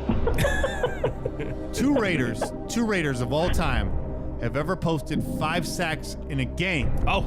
I'll give you a point for each one you can name. Name the only 2 Raiders ever to post 5 sacks in a single game. Khalil Mack and Howie Long. Yo, Bam! You goddamn right. Boom! You got them both right. You goddamn right. She didn't even hesitate. There was no stalling. No stalling on that. So 5, 6, 3, 4, 5, 6, 7, 8. Is it 8? Is that where we're at right now? 3, 4, 5, 6, 7, 8. You got 8. You can finish off with a solid 9. 9 ain't bad in this contest. No, not at all. Angria, you're doing way better than I think you thought you would. You were very nervous about this. I think you're doing well. Yeah, I do good with like live trivia. I think you're doing well. You know what? Nah. You know what the real problem is? You need to nail down your fucking wheelhouse, because you missed more wheelhouse questions than you did Raider questions. It's true. God damn it. But you know what? That means she knows her Raider shit. That's right. That's what really fucking matters on this show. Just saying. The last and final question is completely random. And it's a good one. It's a good one. You could almost count this as a zoology question. Uh-oh. Is that a hint? I don't know. I don't know. I don't know. A polyorchid has at least 3 of what? Can you repeat the question, please? You're stalling. I'm asking you to repeat the question. A polyorchid has at least 3 of these. Stamens. One more time. Stamens? That is incorrect. I do not know what that is. But a polyorchid has at least 3 testicles. That's what a stamen. Look it up, buddy. Is that what that is? Similar. It's it's pretty much the same thing. I'm going to give that to you. All right. I'm going to take your word for it. Let's take The that. stamen is the male sexual organ of the flower. Well, there you go. So you got 1, 2, 3, 4, 5, 6, 7, 8, 9 correct. All right. Not too And shabby. do I get my half for correcting Kay on his poor question Wait, correcting me on what? structure? No, because I said if you You tied first question, Jay. if you tied 13, you would get a half. Oh. Wait, That's some what bullshit. poor question did I come up with? What are you talking about? Your question about Scream. No, that was that wasn't my question. That was my question. Che Okay. did the Raiders I question. take it back. Then Kenny, your question. Don't you put that on me, Ricky Bobby. I will not. I'm sorry. Shit. I'll tell you. I will say this in defense of my question. There was 2 folks behind that mask, It's true. but the mask The mask is one one character. Okay. one entity. Yeah. It's one entity. This is true. But This is true. you got a good point, Angria. How do you feel after that? 9 out of 20. How do you feel after that? I feel really stupid. This is why I don't go to bar trivia. Maybe you got to go to That bar was trivia good. more often. See, then maybe you come Nah. back here, you get fucking 21 out of 21. Yeah. Well, No, she also doesn't go to they- bar they- trivia because it requires a toboggan and 8 lupine animals to get her there. This is true. This is true. These are facts. These are facts. Oh God. Angry. That would be the Oh, man. coolest Angry, plan ever. you did well. You got 9. I think you're just under Chris Simmons, who was a record holder for a while. He had 9 too. Yeah. So you're up there. You're in that second tier. Yeah. Right. Second tier, because the top tier is 13. Top Right. tier's 13. Top tier is 13. Rory Anderson got 6. Austin Gale, your boy Austin Gale, only got 6 right. So you're doing well. You're smarter than Austin Gale. You should feel good about that. I'll take that. Yeah, take that all day. All day. Angry, is there anything you want to talk about before we get up out of here? No, I just want I want to be excited about Antonio Brown still. So I'm going to do that and try to enjoy myself. Wait for all these other things to go by before the new league year starts on Tuesday. and keep my fingers crossed for some new toys So starting Tuesday. really quick, before we let you go, I'm going to give you one more question. This is not a 20-minute. This is not a 2-minute drill question. Don't get nervous. Okay. I'm not gonna ask you for a prediction for wins and losses next year, but what I want to ask you is, in the win column, how much of an impact does Antonio Brown make? How many wins does Brown bring this roster? I believe he at least increases this win percentage by 60%. That is correct. Thank you. That is correct. That is correct. Angria, man, my sister, it's great having you on, Angria. We need to get you on here more often. Yeah. Absolutely. I'm here. We loved it. Thank you again. And you can follow her where? At Angria Trask Very or easy. at Ladies of Darkness. One S. One S. What? Because it's too much woman for Twitter. They can't handle Apparently. that kind of ferocity. All them curves. They can't handle all them curves. No. Right. Yeah. Too many. Dangerous. Curves ahead. Slippery when wet, as Bon Jovi would say. Right. Angria, we look forward to the new episode that just dropped. Actually, was that today or yesterday? Yesterday. Yesterday, yeah. So go check them out. Brand new episode, hot off the presses. Dropped 2 days ago by the time you're listening to this, but for those of you on YouTube, it dropped yesterday. Make sure you check them out. There's plenty of hours in your workday. You need to get through it.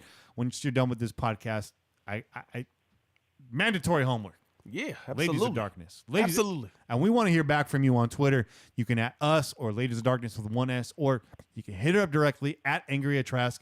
Again, once and for all, Angria, thanks for coming on the show. Thank you, guys. Love you guys so much, and I appreciate you having me. Love you too, sis. Love you too. Have a good night. Me too. Bye. All right. Peace out. You better be a poly orchid if you take this 2-minute drill. You better come in here with 3 nuts or more. You better come in here with some motherfucking huevos. Yeah. Dog. That's all we say. Yeah. You better have some. Angria, sin huevos. Did pretty damn good. So True. I challenge you. You think you're smarter than a female football fan? I got issue with that. So listen, I got issue with that. I just came up with a fucking idea. Because, we're going to start reaching out to some of our loyal listeners to come on here, Yeah. And take that 2-minute drill. I think maybe some of the questions should revolve around the rest of the network. So if you ain't listening, you ain't going to do well, dog. We might have to put one network question in. Yeah, man. I like that. You know what I'm saying? We got some guests coming up, by the way. I'm waiting to see if they take this drill. I just nailed down Maurice Moton. He's coming on April 7th. Yeah. We got Kendra Stabler joining that show. Yeah. Now Kendra, she's rated royalty. She gets a pass. Of course. But Mo, you running that drill, dog. Oh, you already know it, dog. You better start prepping now. We got Scott Bear coming on, Yep. who gets to remain the voice of the Raiders for NBC Bay Area, local station out here.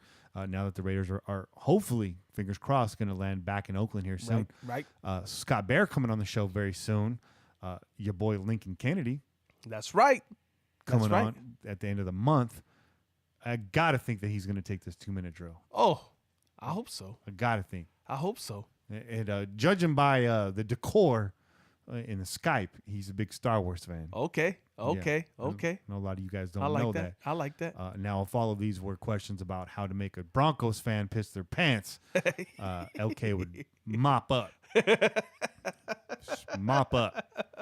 But LK, if you're listening, get ready, man. Get ready. Give me your categories. I want to make you look good, doggy. Hell yeah. I might ask him a question about himself, just to be cute.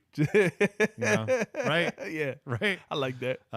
We got Eddie Borsilli from Sirius XM Radio coming on the show soon. Okay. Yeah, so a lot of good guests coming up. The guys. guests are stacked, man. Your boy Kenny's been hard at work. He's been booking guests left and right. Yeah.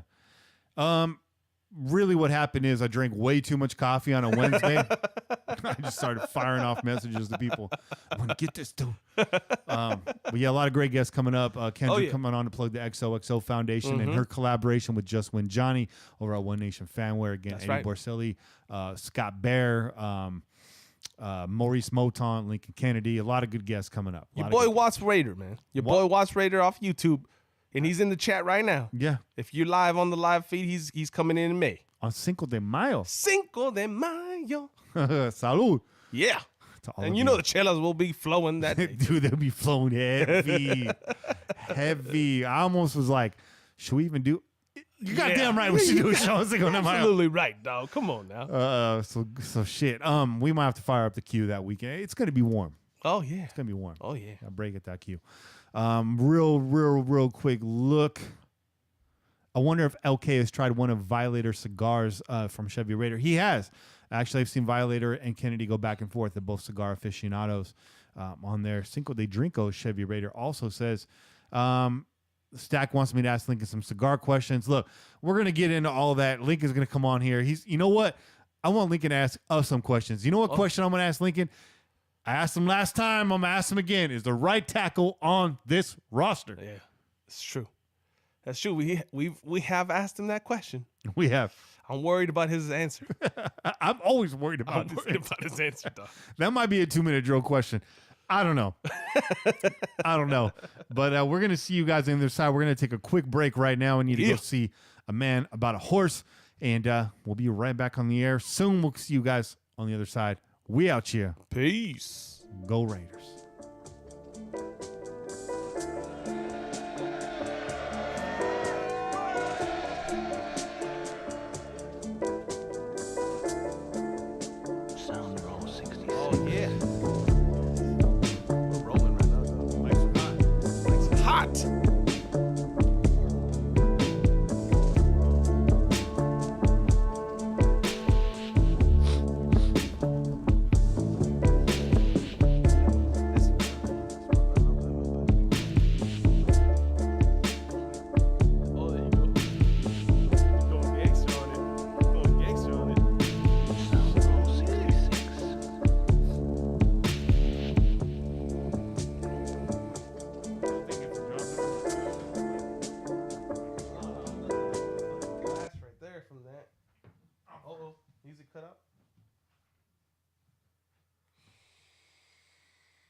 We'll be right back, y'all. Stay tuned. Stay brewed. Because you know that's what I'm about to do. Sound Roll 66.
Yeah, what's up? What's up, Pillagers? Yeah.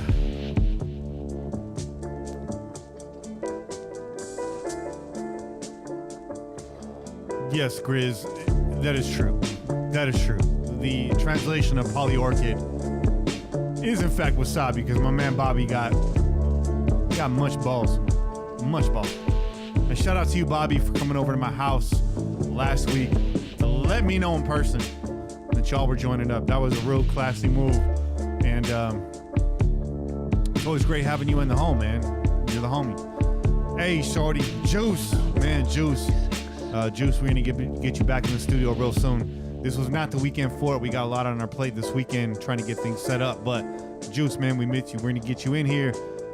I don't know how you feel about it, but we're going to get you on camera, too. That would be cool to actually have you sitting in the whole show. Legit. Legit.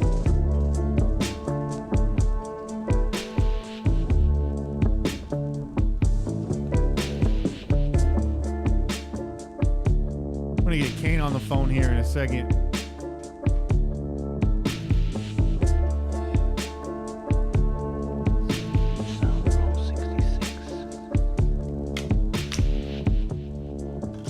Peace out, Critique. Peace out.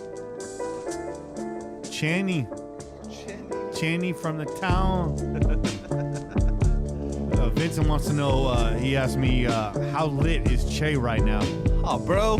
He's at about a 6. Yeah, man. He's at about a 6. These cats don't know me that well. You guys got to come out to the motherfucking tailgate, man. Bro, I party with this dude in Vegas. He's at a 6 right now. Those are motherfucking facts right there. Those are facts. And by the way, in Vegas, we went to a 12, and I still pulled the Ethiopian chick that worked at Hooters. So I'm just letting you know, we operate. We click on all cylinders, no matter what. Speaking of Hooters, we got followed by them on Instagram. Are you serious? We did. Hey, man, I don't know who's running their Instagram, dog. You might be in trouble. I'm just saying. We got followed by Hooters? Yeah. Oh, I thought you meant her directly. No. Hooters, dog. The chain, the restaurant chain. You know John Gruden's running that account. I know, right? We are not in the 831P. We are actually in the 408. Chase down in the 831 is where he resides. Oh, yeah. But we record in the 408. The Focho, as we like to call it. Focho in his bitch. 408. 408. Yeah, that's the real thing. Oh, shit. Juice, my lady listens to the show. Don't get it twisted. But I'm with her now. Yeah, that's right. And the fact is my love is so strong. There's nothing to question. She should not be worried. I ain't going nowhere. Oh, yeah. If you don't hear from me, then you know something happened. Because my lady is feisty as shit. Shout out Angria. Angria said, yeah, this ain't nothing. Che after the Browns game, that was lit. That was lit, bro. Those are motherfucking facts right there. Fans was nervous. He was like, take a stinger! I call y'all motherfuckers out, man. You coming out the gates and you ain't taking no motherfucking Raiders, a Raiders podcast card from my hands or Raiders podcast sticker from my hands? Come on now, what's wrong with you? I'm gonna call you out. That's a goddamn fact.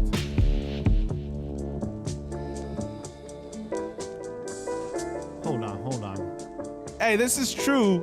Bobby Wasabi is coming with the facts right now. We were original 408s, man. Back in the day, we were 408s as well. But phone lines expanded and whatnot. They switched us over to that 831. Bobby knows because he's in that Watson. Hold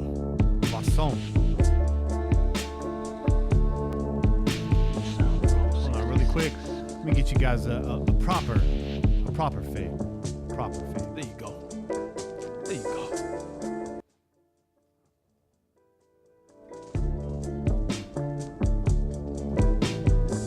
Proper fade. Here we go. Sorry about that.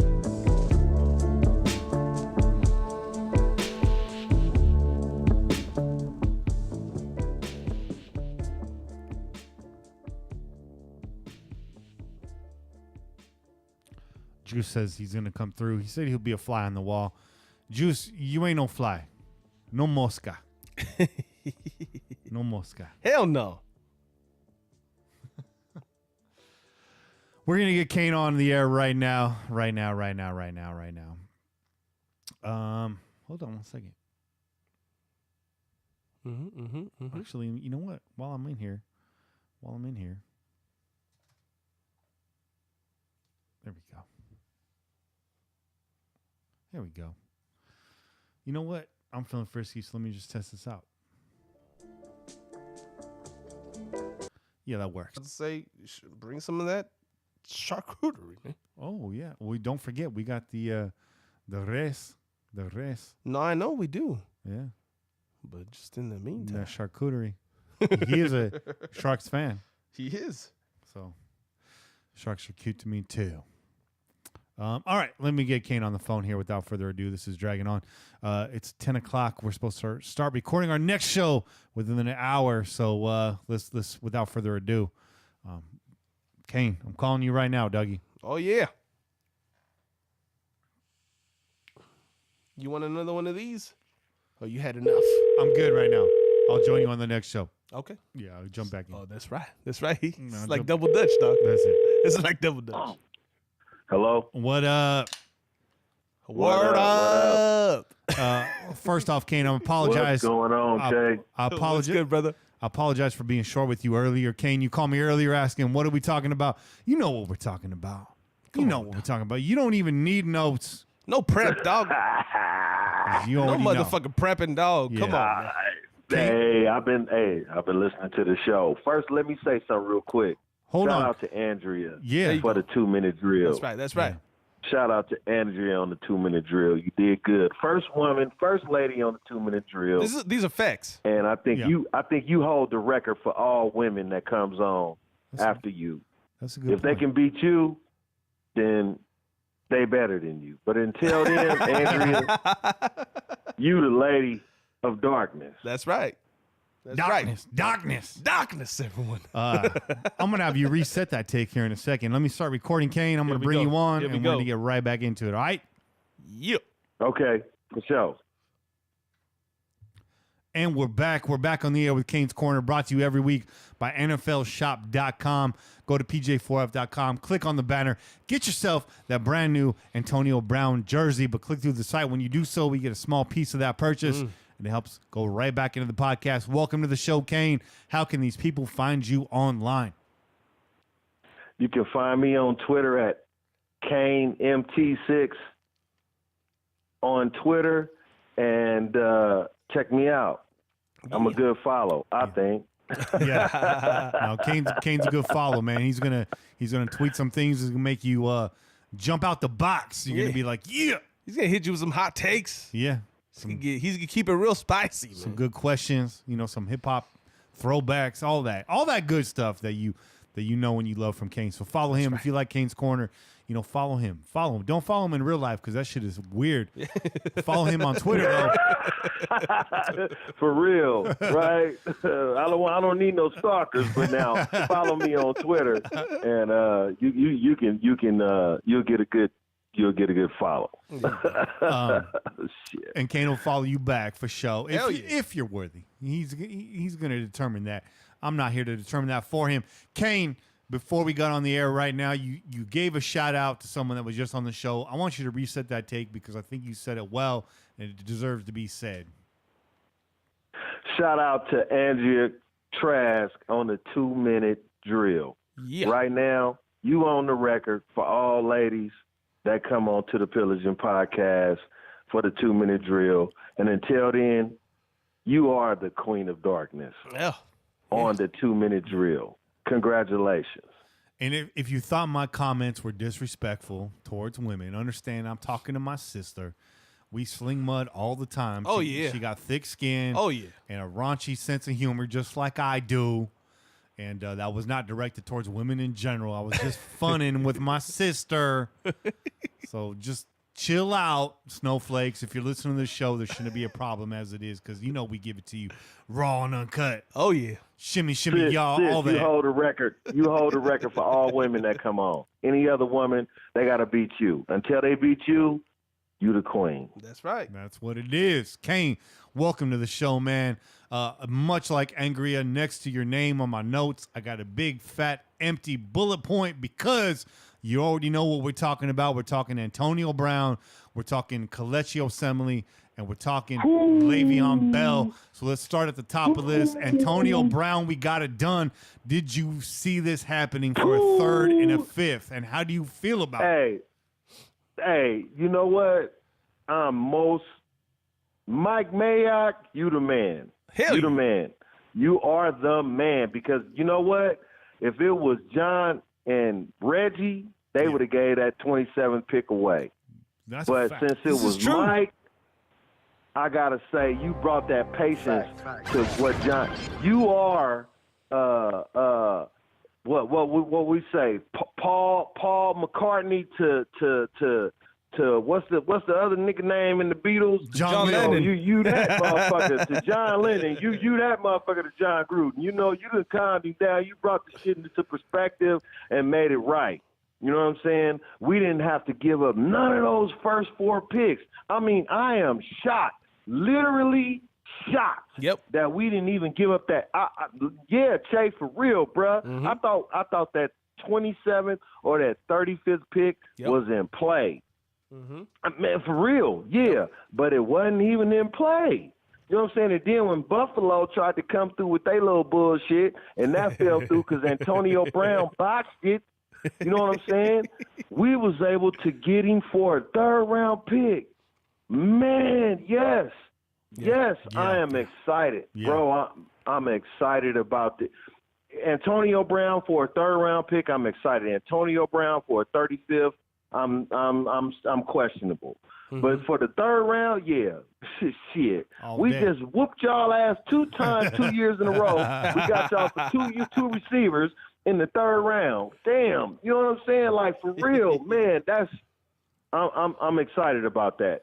Y'all can't tell me y'all ain't excited about that. Come on now, Very for excited. real. Very Bro, excited. We excited, dog. You already know we cracking cellos over here, dog. It's all about excitement over here, man. So Kane, I want to put this in a perspective, because you're a fantasy guy. You're pretty damn good at fantasy. Chase, so was you. Yeah, I won my league. Yeah, that's right. You did. But Kane, I didn't win in the Pillaging Podcast. That's for sure. I was like the last place motherfucker. Damn, in that league. for real Anyway, shit. go ahead. For real? And I was the commissioner. Yeah. Wow. Hey, man. Hey, It was very competitive, and I think y'all should join next football season. Yeah. Monster Mash, he was one of the teams in it. You know, yeah, he participated in it. how'd he Matter do? of fact, How'd he do? How'd he He do? might have went to the playoffs. Okay. He might have went to the playoffs. and yeah. did Dutch win that thing this year? Dutch? Dutch, see, I'm in 7 leagues, so me and Dutch, we commissioned like about 3 leagues, and then the Pillaging Podcast League, I just did it by myself. Okay. I was trying to get one of y'all involved, but y'all both said, and then Che at the last minute, he was like, okay, but then after that, it was full. Yeah. You know what I'm saying? Right now, there's a couple positions open, so I would hope that y'all would join it so we can all run that shit together. I might hop You know over. what I'm saying? I might hop over there, dog. I might hop over there, but I also got my league. That's also the Pillaging Podcast League. Is it really? Come on, bro. We can't. Hey, okay. the fuck we can, dog. We can have multiple leagues named the same thing. What are you talking about? Yeah, mine's a $50 buy-in. Okay. So was mine, dog. So was mine. So that'd be. Yeah, I mean, so yeah, I'll so come yeah. over. I'll come over there. I might have a couple spots opening up on and my I'll side. come over there. Y'all come over And I'll there. come over there. You know what I'm saying? Yeah, and then Be a You good know one. what I'm saying? I'm down. It'll be a good one. As head commissioner of all things Pillaging, Che, you're now running the Crow's Nest Fantasy League. Okay. And I got to give it up to the OG Kane for running. You're running the Pillaging League next year. I like that. I'll switch the name. We need some organization in this bitch. That's how you do it. And hey, the boss has spoken. But if you're interested in joining that fantasy football league, the Pillaging League next year, if you're a pillager, hit up Kane on Twitter. Get on deck right now. Get in queue, because I have a feeling that's going to be a big league next year as we head into this season. Hope is abound. But let me fire this question at you, okay? Because last year, Antonio Brown would have been the first wide receiver on most people's boards, okay? Mm-hmm. Now we're going into a new season. Antonio Brown on the silver and black. You're due to pick, Kane. You're on the clock for your fantasy league, and Antonio Brown and Juju Smith-Schuster are both staring at you. Which one are you taking next year? That's a good question. Oh, I'm going AB. Yeah.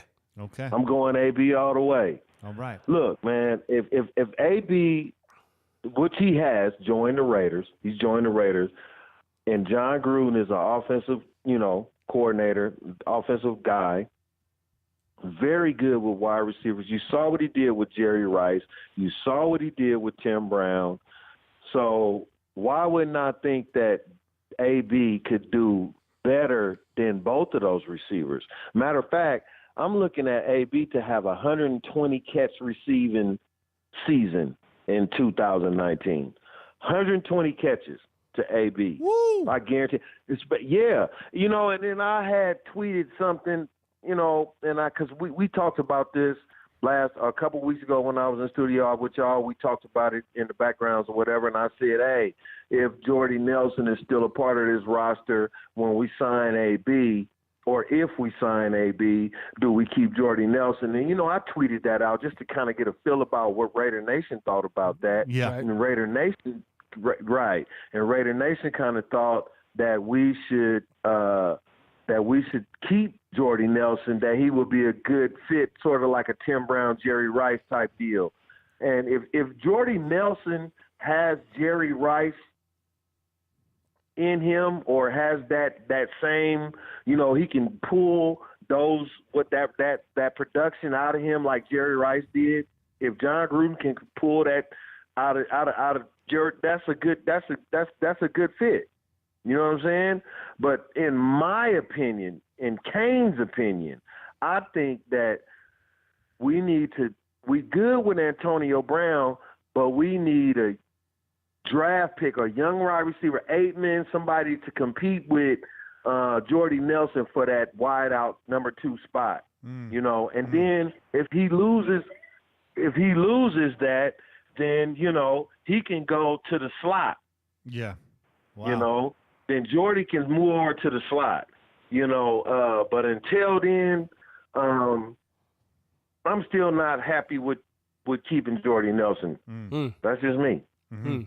Yeah, Jordy had one real flash game last year. I think it was against the Miami Dolphins, where he did get run down. He was wide open. He did get run down. So, facts, Jordy doesn't have the speed, but he does have the hands. So moving him into the slot, make him more of a possession guy. I want to be mad at that. That means that there's other talent on the roster taking that number 2 spot, whether it's 8-man or somebody else. Yeah, if that's the way it shakes out, Kane, that means we're in a good position. If Jordy's getting pushed down to number 3, that's a good thing for the Raiders. As it is right now, though, you got Brown at 1, you got Nelson at 2. You got to think, who's the number 3 wide receiver on this roster next year if it's not Jordy Nelson? Right now, Seth Roberts. Okay.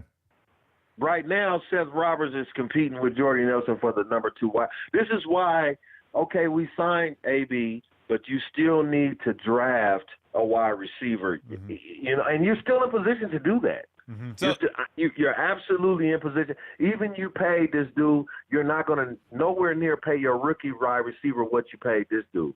So you can still draft a wide receiver with the 24th, 27th, 35th pick. You can do that. So in my opinion, you need to still draft a wide receiver. Even if you keep Jordy Nelson and Seth Roberts, you need to still draft a wide receiver to compete for that number 2 spot. I like that. You know what I was going to say is bringing Antonio Brown over is going to take people off this whole DK Metcalf, all that shit at the early in the first round, right? We ain't drafting no wide receiver with the number 4 pick. We're probably not going to draft a wide receiver with the 24, maybe not even the 27th. I like taking a guy like Paris Campbell or your boy Andy Isabella if they're there in the third. I like Paris Campbell. Yeah, with the 35th pick, right? Who knows if they're there? But if they're there, I like that. But as we're going to get into a little bit later, I mean, maybe right now, since I'm bringing it up, if your boy Lev Bell shows up in silver and black later on this week or so, somewhere around there, your boy has been known to be the second most targeted receiver on teams. Yeah. That replaces your number 2 receiver. Yeah, it does. Okay? Yeah, it does. That replaces your number 2 receiver. And you still got Rashard. And you still got Rashard. Hey, bro, this is Charlie Garner 2.0. Exactly. Charlie Garner 2.0. Well, hey, man, I don't know that Charlie Garner was ever at the heights of a Lev Bell. Charlie Gunner was definitely one of our guys. He goes down. He goes down player wise, not career statistically wise. No, offensive fit wise. Right. Skill wise, right? Like he could do it all. He could do it all. He could do it all. In terms of the draft in the wide receiver position, one reason why I really love this AB signing is, Mayock and Carr. Mayock said it himself. We got to get weapons around Carr, so it solves that problem right there. The other thing is this draft, wide receivers. Now, looking at the experts, and this is kind of backwards from where we usually are. Looking at the experts, I'm okay with their evaluation of this wide receiver class. Looking at some of y'all, this wide receiver class is criminally overrated. DK Metcalf will go high, and it's going to sort of exaggerate how far in front of the pack he is from the rest of those wide receivers. Will he go in that first round? Probably.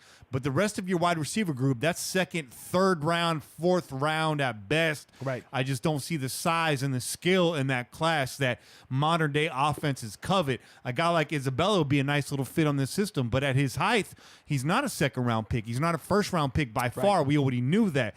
But a third round pick, okay. Hollywood Brown falling down. He's not going to be a second round pick. He should be a third round pick. You can get a wide receiver in this draft in the third round. Is that guy going to go on to become your number one? I don't think so. I think at best what you're going to find in this draft is a great number two, but probably what you're going to end up with is a really good slot receiver out of most of these guys.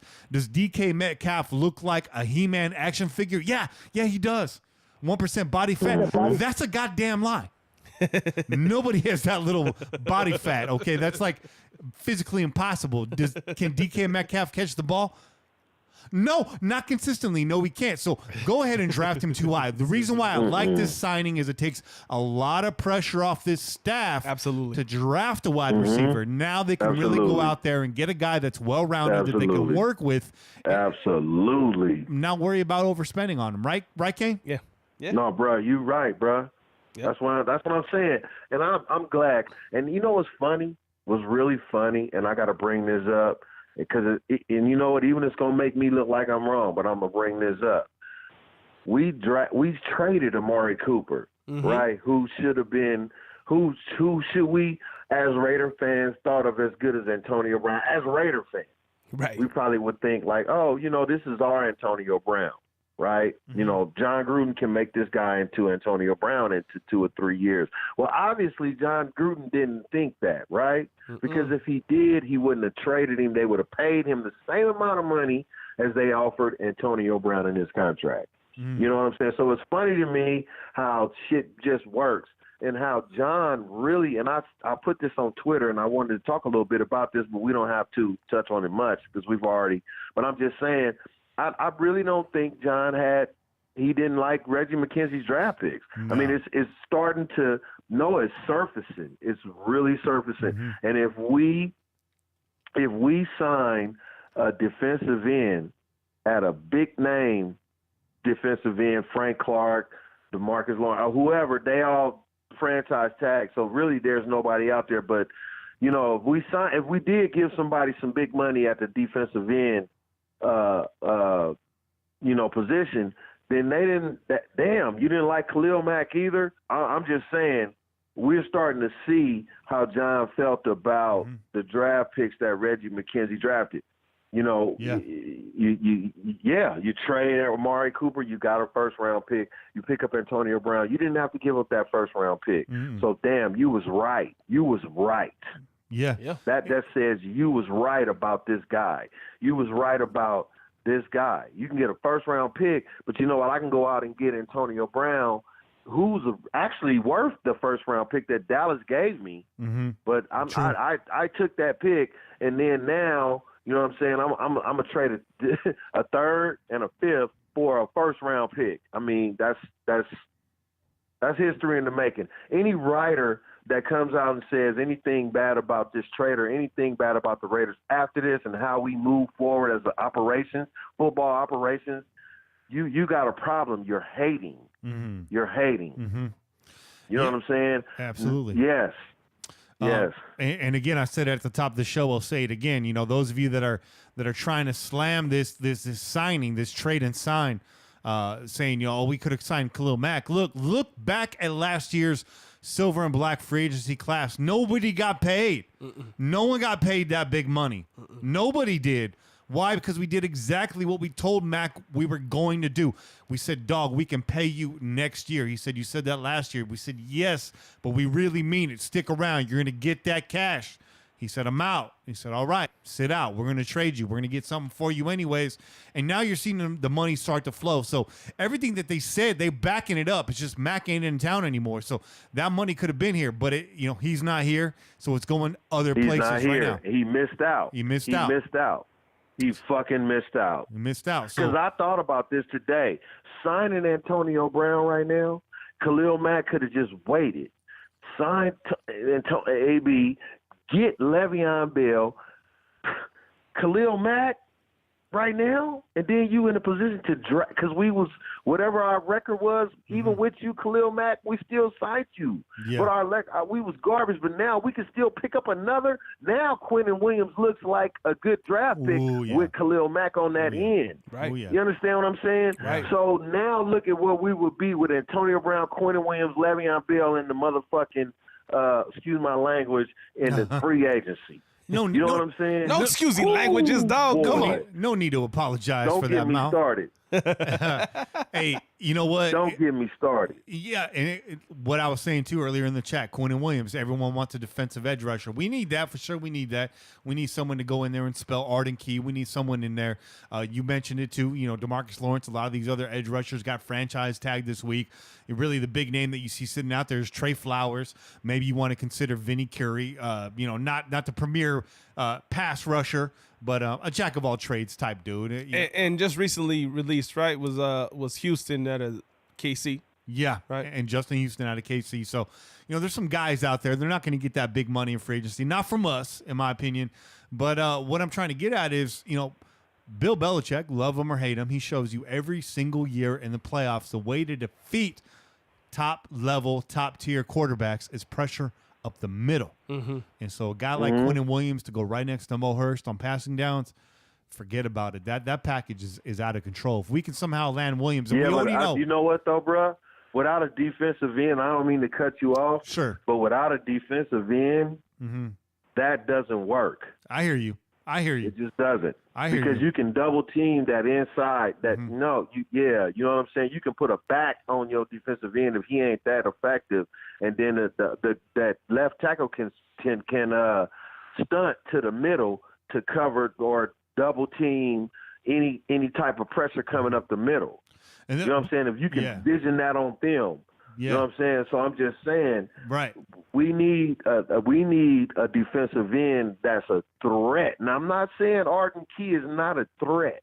He's not developed yet. I need somebody that's ready to come in here and get me at least 7-8 sacks this year. So as a rookie, let me spell it to you like this. Then, if you somehow get Quinnen, you know, if, let's say, because it looks like from what I'm hearing.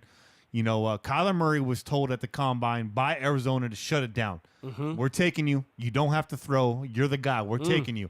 So Murray at the top of the board right there, number one, going to Arizona. We already know they're shopping Rosen. Number two, I know they've been going D-line, but the Niners would be hard-pressed to pass up Nick Bosa. And at number three, you got, who is it, the Jets? Jets. Yeah, you got the Jets. Now they could take Quinnen with the quarterback. They could take. They got a quarterback. They're gonna trade to the Giants. They're gonna trade their pick to the Giants, and the Giants are gonna take Haskins, and that's gonna leave Josh Allen to be drafted by the Raiders at number 4. If Allen. We don't draft. Yes. Okay. Josh So Allen, hold on. So Josh Allen, you still got Quinnen on the board there. Quinnen's, you know, the number one pick by a lot of people in this draft. That's not a quarterback. So and not Nick Bosa. So let's just say.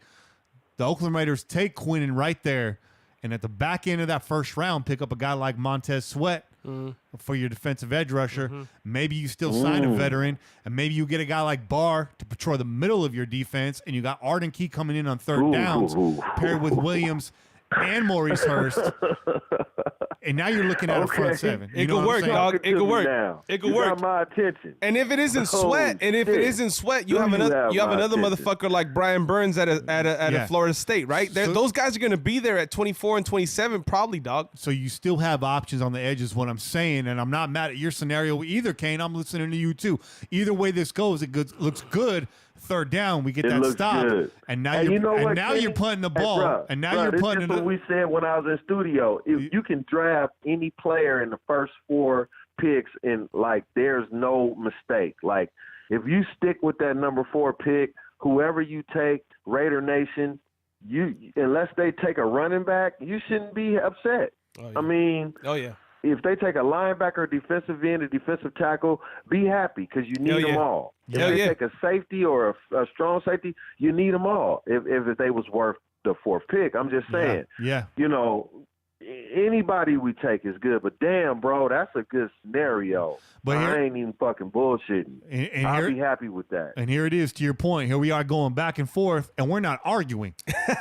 you can't go wrong at number 4 in this draft the way it's lining up right now. So, you know, anyway it shakes out, it's still fried chicken, and I love fried chicken. Oh man, fuck! I'm missing them wings, bro. Where the fucking ring? The wings ain't here, dog. Hey, I'm jealous. Did y'all have some wings? No, man. I'm mad. I'm jealous. We're gonna kill some fucking short ribs after this goddamn show, dog. Short ribs. Hey, you know what? Speaking on the wings, let me top on this real quick, bro. I didn't know that shit was like $20 for a bottle of that motherfucking hot sauce. Oh man, top notch shit. That's good stuff. Yeah. I looked that shit up online. I'm like, let me order some. I'm gonna order my boy a bottle too. Yeah. Like, damn, mustard hot sauce from the Pepper Palace. You can order that online at pepperpalace.com. Top tier hot sauces in my house, Kane. Top tier. But you know what? Crystal at $1.59 for a very large bottle is top tier hot sauce in my house.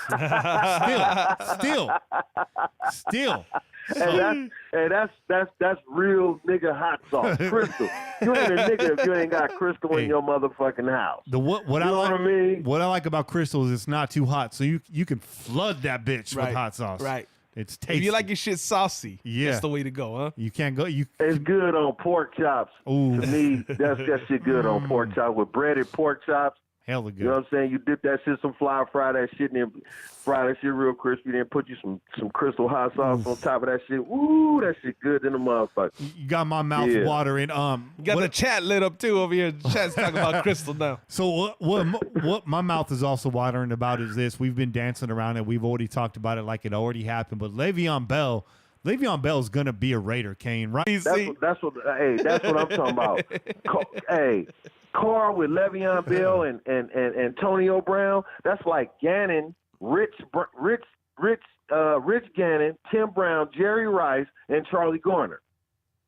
Yeah. Jordy Nelson, Antonio Brown, Derek Carr, and Le'Veon Bell. There it is. Same fucking shit. There it is. You know what I'm saying? Trifecta. Same shit. Younger though. Yeah. Younger though. And then our Reagan Upshaw is Arden Key. Oh, okay. And we just need somebody on the other motherfucking side. Reagan You know what I'm saying? There you go. Yeah. Yeah. Who's gonna Reagan Upshaw. Did y'all forget about him? No. You didn't forget about him? Lance Johnstone and Reagan Upshaw? Did y'all forget about Lance Johnstone and Reagan Upshaw? Oh, no. Come on, dog. Come on, man. LJ. Yeah. No, but my question is who's going to be the fucking Greg Beaker fucking, Romanowski of this fucking team, dog? Yeah. Barr. That's what we need. That's what I'm talking about. That's what we need. Yeah, got to bring in Barr. I know a lot of people talking about C.J. Mosley. Give me Barr. I want Barr. I want Barr on this. The reason why I mentioned Reagan Upshaw because Reagan Upshaw was part of the snowball play, bro. Go back and watch the films, fellas. You know what I'm saying? Reagan Upshaw played a big part in the snowball game. No. You know? Yeah. He was a big part of that. Yeah, big part of that play. Go back and watch the film.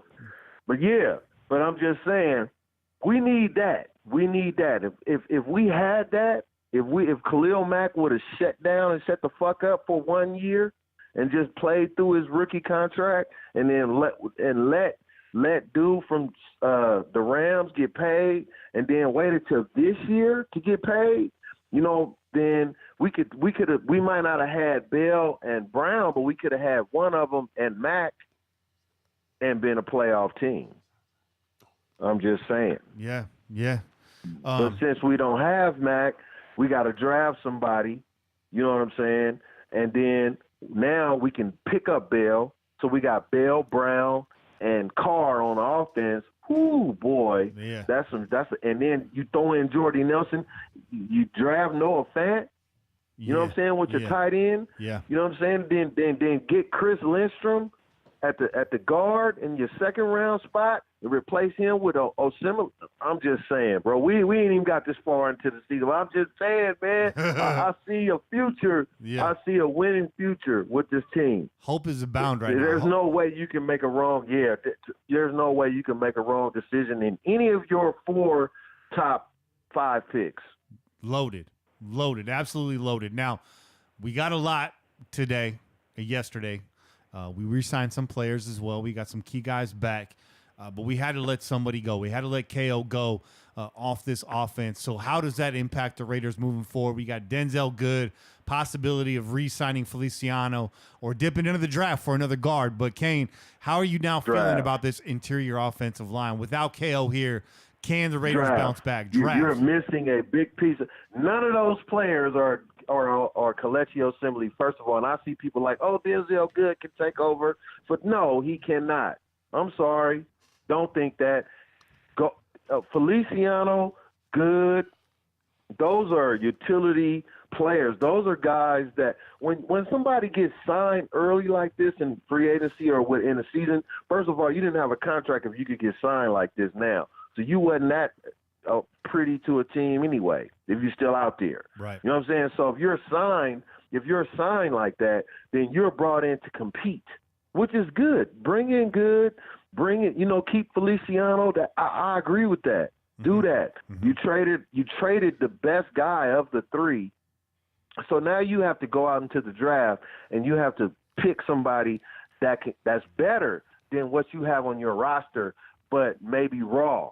Chris Lindstrom, guard, Boston College. I didn't mention this guy on Twitter. I done said it way before anybody else said anything about it. I'm saying it now on this podcast. Chris Lindstrom with the 35th pick would be a nice fit for what we're trying to do right now. He's basically Kelechi Osemele. He can do everything. He can run block. He can pass block.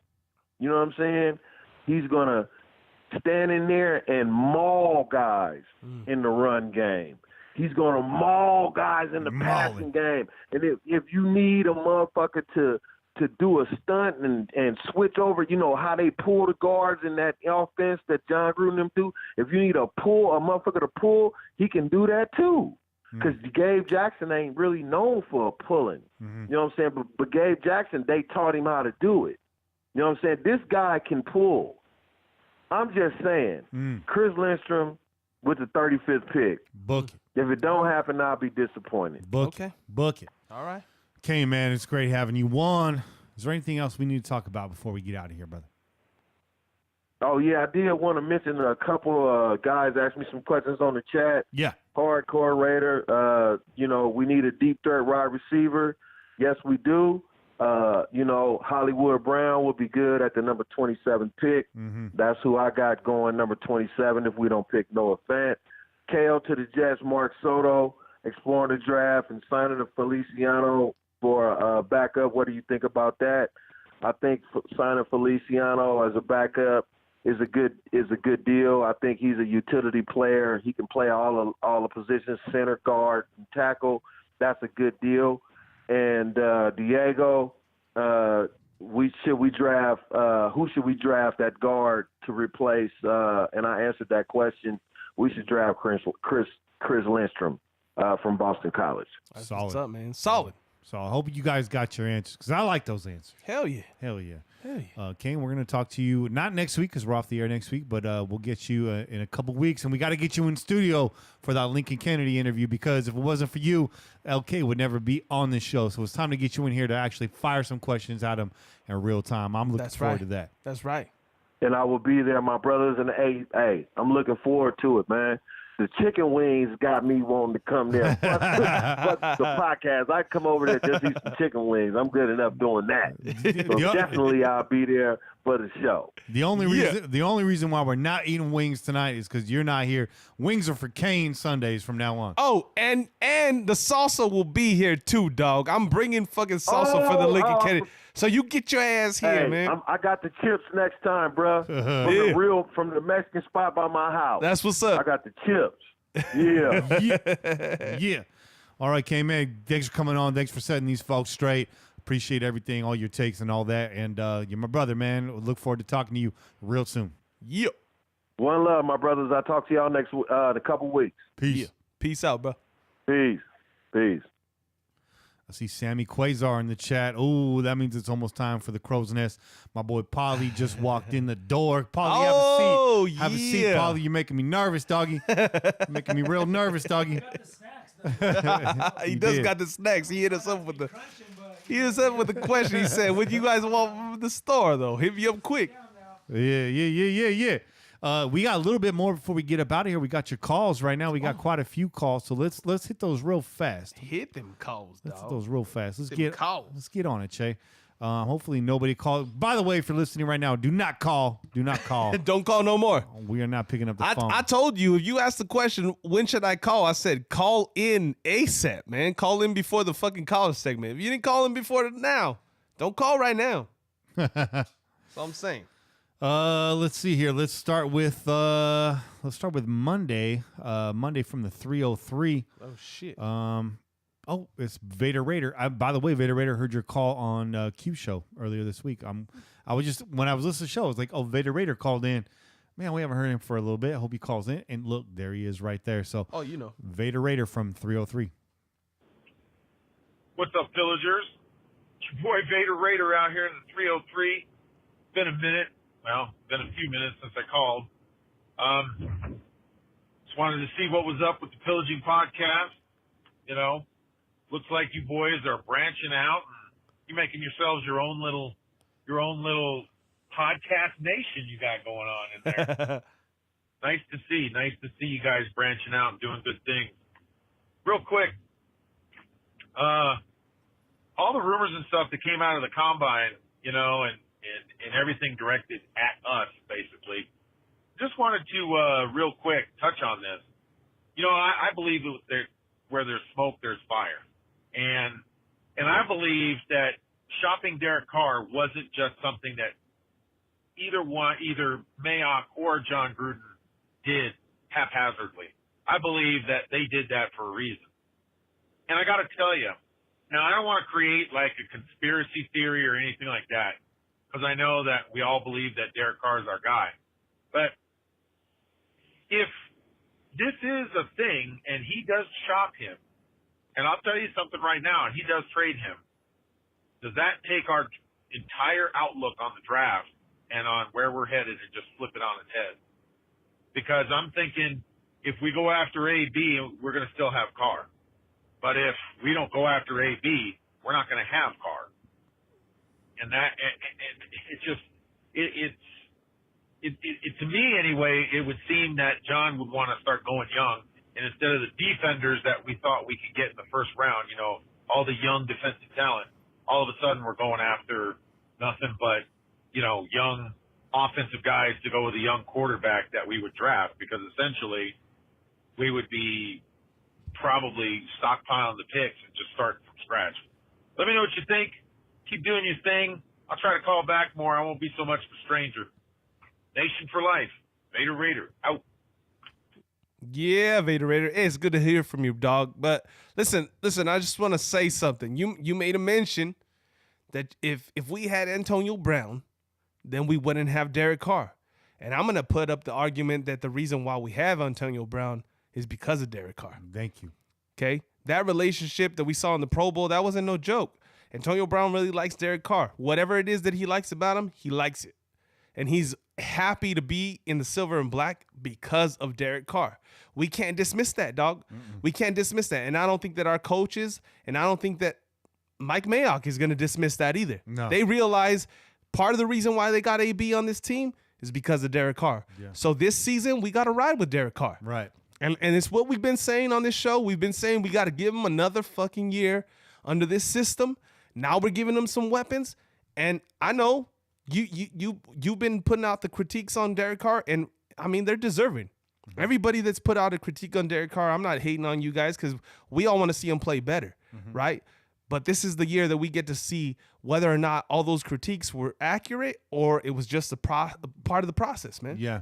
And, that actually came up on Q Show, too. There's a little feud going on with some of his callers about Derek Carr and one guy standing up for himself saying it's his right to critique Carr, and it absolutely is. But let me talk about the idea of shopping Carr. There's nothing wrong with finding out what you might get for a guy like that. I'll tell you what, my actual car, my vehicle, my automobile, shout out to NWA.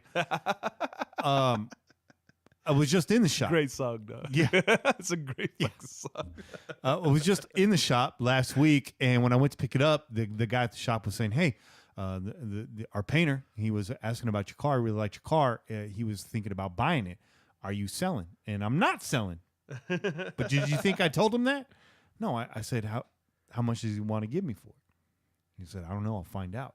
Well, I'm still waiting to hear back because you never know. It might be worth my while. Hey, you don't ever know, man. If you could if you could put some money on top of what you already paid for the motherfucker. Thank you. How you going to say no? How you going to say no? But thanks for the call, Vader Raider. Obviously, that call came in before the Brown trade. Hopefully, some of those questions were answered last night for you. So let's keep it moving to the 215. What's up, brothers? This is your facts guy, Mike Gorelli, calling in. Oh, there you go. Yeah, cool. First-time caller, long-time listener. Love you guys, man. You're doing great things there. We love you too, Mike. Just got done listening to the show from last week. I felt the urge to make this call. Kane just got done saying that he would not draft Quinnen Williams if he was there because they don't need defensive tackle. To me, if you draft guys based on need and don't pick the best football player left on the board, that is the number one way to ass fuck a franchise. Perfect example last year. It's a good point. You hear that, Larry? Larry, is this your homework? Is this your homework, Larry? Larry, this is what happens, Larry, when you fuck a stranger in the ass. Sorry, just... Hey, it had to happen, dog. It had to happen. Drafting Colt Miller when Derwin James was still on the board. Yeah. And you know what happened. Derwin James was top 5 safety. Miller was bottom 5 tackle. I know Miller was hurt, played through it, all that shit, but you could draft a dude like Brian O'Neill in the 2nd round or Orlando Brown in the 3rd round, and those guys played pretty well. I understand a left tackle is more valuable than a safety, but that's only if the tackle's a good tackle. I mean, if your quarterback's getting gangbanged by both defensive ends every other play, then the all-pro safety was more valuable than the tackle. That's true. So, for me, man, you take the best player on the board. And I know we have Mo, we got PJ, Jelly, Eddie Vanderdoes. But come on, man, those guys, they have some potential, but they're not exactly the fearsome foursome or the fucking purple people eaters. Bottom line, man, if you think Quinnen Williams is the best player in the draft, which a lot of people do, and he's there at 4, you got to take him. All right, boys. I respect everybody's opinion. Much respect to Kane. Love you, Kenny. Love you, Jay. Hope you boys are enjoying the cellos tonight. Keep up the great You work. already know. Peace. Thanks, Mike. By the way, that's Mike Gorelli from Pro Football Focus, PFF_Raiders. We didn't do the segment this week, but this deserves it, man. Follow at PFF_Raiders for all your silver and black facts daily. It was almost like it was meant to be, right? Yeah. Like we didn't put the facts out there, but your boy was on the air, man. It was good. Filled in. And hey, we love you too, man. We appreciate your take, man. Hey, that's an honest take, dog. We can't hate on that. That's an honest take. Mike's real, man. We have some good little conversations in the email, and Mike, we appreciate you, brother. Yeah. 360. Kenny, Che, Kane. What's up, Pillagers? This is Pete. How we doing? Go. So, lovely Saturday night. Did y'all see that we re-signed Eric Harris? No, not like that, man. So I'm not mad at it. Obviously, we just traded for Antonio Brown. Gave away a 3rd and a 5th. And by the time this call gets played, I'm sure you'll already talked about it a whole bunch on the podcast. But here's what I got to say. I'm okay with it. I think it's going to solve a lot of need, and I think he's going to get along with Derek Carr and John Gruden. I do. I have faith. But I got a funny story for you guys. So, the news came across my phone while I was having dinner at the Olive Garden. First of all, Olive Garden, that's a mistake. That's just a mistake. You know, eating that unlimited stuffed pasta, just having a wonderful time, but I was a little stressed out. And I was like, man, I hope we didn't give up the first-round pick. We'll have to see. Then ESPN comes on the screen. I see Adam Schefter. Oh, they're giving him a third and a fifth-round pick. I'm like, okay, we'll rock with that. I go up to my pickup truck after dinner, man, and the motherfucker wouldn't start.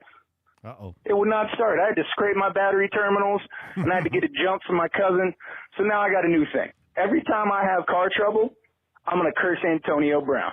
Well, first of all, now I know why you're eating at the Olive Garden. No disrespect. That's all. But anyways, one thing I'll add to this is on the third and the fifth, I've said, not upset with it. I'm cool. But my deal is I wanted to see those picks as offensive line depth. We haven't gotten that too far into the draft yet, but we'll leave it be. So anyways, one more thing. We re-signed Eric Harris. And you know what? The Raiders.com posted a lovely photograph of him with his kids and his wife and his family. He's looking all happy to have some stability. And you know what? It put a smile on my face, too. And apparently we're in the market to find a veteran safety, which I'm absolutely. With that said, Reggie Nelson, please leave. It's too much. I mean, come on. We're in a good place now. You can ride out in the sunset, brother. Anyways, y'all, have a good one. Hope to hear it on Sunday. Be good. Yeah. All right, good call, Pete. Good call, Pete. Didn't mean to go so hard on the Olive Garden. Somebody just ripped me one and said, hey, Olive Garden ain't so bad. That fried lasagna is fire. Fried lasagna? Fried lasagna. Some of y'all haven't had a physical this year, and it shows. Yeah. Hey, go get checked, man. That's serious. We're worried about you.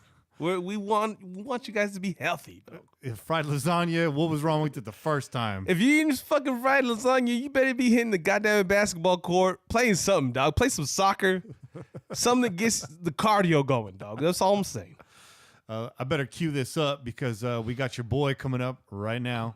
It's a 760, which means it's Raider WAP. Oh. Yo, what's up? It's the Pomona Raider. Oh, no. Over here in Portland, Oregon, getting fucking faded. And who pops up? Fucking AB with his blonde hair, mustache ass wearing. Fucking A, man. Raider Nation, dog. And tripping the fuck out, to be honest with you. But I fucking love it. I fucking loved it the whole time it was being rumored. I didn't like the big contract that they rumored it to be, but you know what? Now that it's done, for a third and fifth round pick, gosh, damn, wipe my ass with the third and the fifth round pick, to be honest with you, because what has a third and fifth round pick presented to us lately? Fucking same thing as a first and a second round pick. Bullshit. So now we still have a first, a second, and a third. Oh, no, I'm sorry, not third, and a fourth. But you know what we're going to do? We're going to probably move down, get our third and our fifth round back. No big deal. So, you know what's kind of fucking exciting? That we got A fucking B, the motherfucker who's going to work underneath. And we still have money. Even though we gave him a big contract, probably about $18 million a year, dude, we could still get Le'Veon Bell. You know what I'm saying? We could just fucking get DK Metcalf, open up the top, or fucking Hollywood Brown, and have fucking Antonio Brown and Lev Bell, and fucking pick the fucking whole draft, all defense. Let's make it happen. What you guys think? Once again, Homo Narrator. I'm fucking drunk. I don't give a fuck. And it's like 10:30, so I'm to drink some more. So fuck it, dog. Woo-hoo. I like the energy. Come on, Raider. I'm being quiet because my days. Wow. Yeah. Yeah, promoter Raider, dog. Hey, he was deep in the cellas, dog. That's all I got to say about that. Deep. Knee deep. Deep in the cellas. This is dope. What up, pillagers? It's WAP. Man, what a beautiful morning. It was like 4:30, 5 o'clock. Look at my phone, and what do I see? The Raiders picked up Lorax. Antonio Brown, baby. Hell yeah. And they didn't sacrifice the one to get him. All these fucking jackasses that were saying that Mike Mayock and John Gruden are going to overpay, the Raiders are going to get slashed just to get Antonio Brown. What do you got to say now, motherfuckers? We got him. We got a legit number one receiver. We don't got butter hands no more. We don't got no more bounce off the fucking helmet. Amari Cooper. I'm fucking happy. Anyone that's a Raiders fan should be happy that they didn't get gashed just to get Antonio Brown. We still have draft capital, baby. Hell yeah. Swap out. I'm so happy right now. I just want to flip off the whole world and drink a fucking 40 and smoke a joint, but I gotta go work. All right, guys. You have a good one. Swap out. I think Wop jumped out of a moving vehicle at the end of that call. Man, I haven't heard Wop that excited in a long time. Thanks for calling, Wop. That was the most optimistic Wop we've had in a long time. Fucking Woptimistic. Shout out Wop. Moving on to the 808. You already know who this is.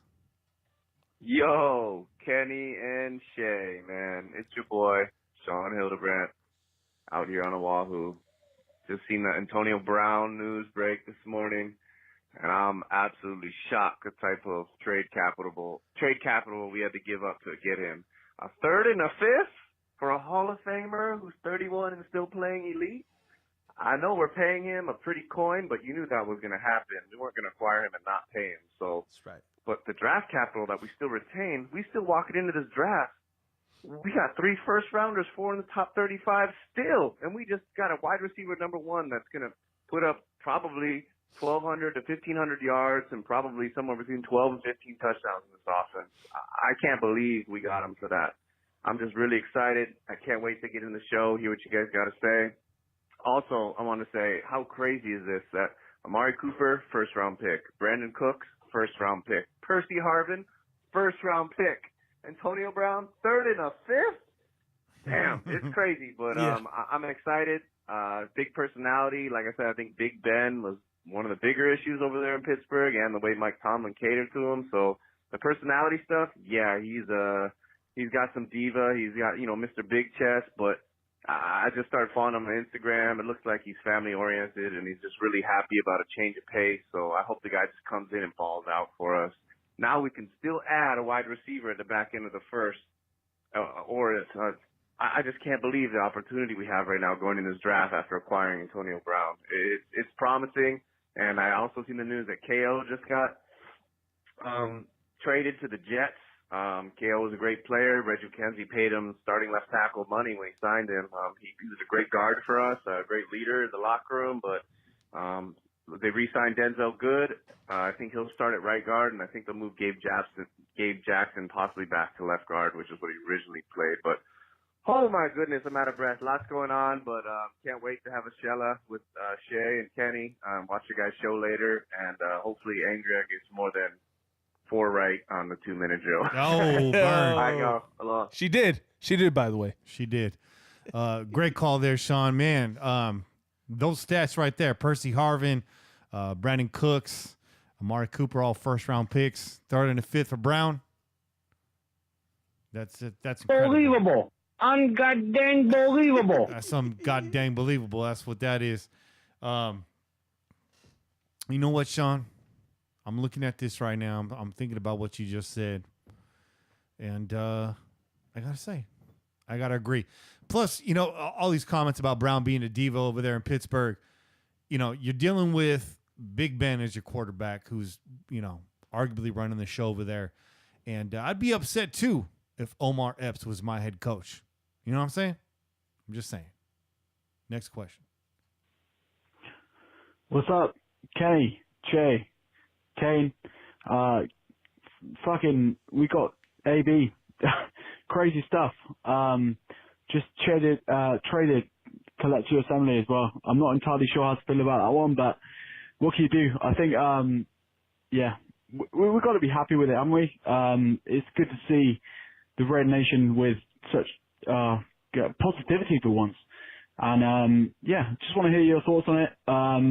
It's good to hear from you guys, and I am waiting for the time we can come over and bring you some chelas from the UK, and I will be bringing it over. Hope you guys have a good one. Cheers. Bye. Looking forward to some chelas from the UK, from across the pond, as it were. You wanted our thoughts. We gave you our thoughts. Thank you for calling in and giving us yours. Moving on to the 209. That's the Central Valley. Kenny, Jay, Kane, what's happening, guys? It's Raider Rob from Sonora, California. What's up? Just want to call and thank you guys for putting out a great podcast every week for the listeners. You make my ride to work enjoyable every week. Just excited about the Antonio Brown trade. It was nice to be on the winning end of a trade, and even though people aren't predicting us to be any good next year, I'm cautiously optimistic that we can make some moves and be competitive. So just wanted to have a quick call and say thanks. Go Raiders. Hey, it's our pleasure, Raider Rob, doing this show every week for you guys. And now we got a second show every week for you guys. So we hope you guys tune into that, to the Crow's Nest podcast. Thanks for calling in, Rob. Don't be a stranger, man. Call in some more. Yeah. Hi, my name is Colby. It's Colby, that is. And I just wanted to tell, the whole PJFF. I don't know where this is going, but I feel like it's headed off a cliff. I got a funny feeling about this. That I'm pretty much a big deal, and I've really campaigned really hard to get Antonio Brown to come to our team. I'm pretty much a master trader, You can just call me Trader Colby, because I got this guy single-handedly to come to this team. I followed him on Facebook. I put tweets out. I found him on Instagram. I found his mama, and I just hit them up every single day. Now, the Raiders appreciate me. So I just want to make sure that you all appreciate me, too. Don't forget the name. It's Colby, the master trader, because I'm the one responsible for all the trades. You understand? Anyway, keep up the great work. One day, maybe, if I'm lucky, I'll have a show online, too, and I'll be spitting some news and facts like y'all. But Master Trader Colby is the name, and that's my game. I don't even want to touch this right now because I don't want to get on any side of this. Great call. Oh, yeah, that's a good call, man. Thanks. That was a good call. Woo. The 831. Yeah. What's up, y'all? This is Nancy At on behalf of the Pillaging Podcast. What's good? Shout out. What's going on? Yep, we want to give a shout out to the Pillaging Podcast. On behalf of the No Ledge Podcast, baby. On behalf of the No Ledge Podcast. Kenny, Che, Kane, what's going on? Yep, shout out to y'all. It's all love. We're very excited here about the Antonio Brown signing and trade. You already know what it is. $50 million, 3 years. Man, you know what? We got him for a third and a fifth. Everyone thought it was going to have to be for a first. We still got 4 picks in the top 35. The Raiders said I got 5 on it. Hey, everyone. Is that I got 5 on it in the background? No, that's Tupac, dog. Is that Tupac? Listen, that's Tupac. They go hard right now. Throwing back some fun. I know they didn't smoke themselves fucking stupid. They're listening to Tupac. They going hard in that call, man. Everyone thought it was done, bro. We got rid of Amari Cooper and we upgraded. Yes, sir. That's what they call an upgrade. Hell yeah. On the real. Definitely excited, bro. Yeah, man. Shout out to the Pillaging Podcast once again. Yeah, we'll be tuning in live, man. So we'll be tuning in and hopefully we'll catch up soon, man. And we can get a slot on there. And looking forward to the Crows and that shit. It is I got 5 on it. Take it easy. I know it's I got 5 on it. It is, man. For some reason, at some point, I heard Tupac's voice, man. Maybe that was just coming from the heavens. Maybe. Those are the boys over there at the No Ledge Podcast. That's right. KNOLEDGE Podcast. That's right. The No Ledge Podcast. Shout out to you, Nez, and shout out to you, Ant. I got hooked on that show this week. I listened to all 5 episodes, so check them out. They just got started. yeah, we know them very well. I'll just leave it right there. Yeah. But they will be coming on the show, so you'll get to hear from them directly soon. But check them out, the No Ledge Podcast. Shout out, fam. Shout out, y'all, man. Right back to the 209. Yo, this is at Terminal Raider calling from Modesto. Just want to say we got that Toño Cafe, that Tony Coke hat. It's all love. Bay Country, Santa Rosa. Yeah.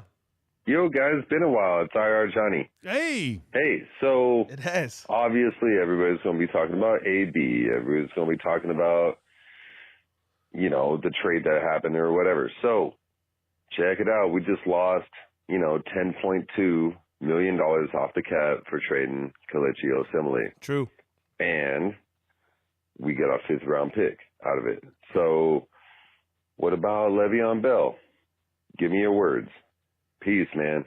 Good to fucking hear from you guys. I'm going to stream live tonight, and have a good night, guys. Bye. We gave him our thoughts. Le'Veon Bell, what's the answer, Che? Let's do it. What's the other answer? Let's fucking do it. Is he right or is he wrong? Is he right or is he wrong? Yeah, he's right about bringing fucking Le'Veon Bell if he's saying bring on Le'Veon Bell. I'm trying to lead you to water here. Okay. Say it again. Is he right or is he wrong? Did he say no to Le'Veon Bell? He said yes to Le'Veon Bell. Then he's right. He's just right. You goddamn right. Thank you. God damn. Yo, I'm putting together these fucking shout-outs over here too, dog. I'm listening to the calls and listen. Trying to sell some T-shirts, Shay. I'm trying to do 2 things at one time, dog. My bad, man.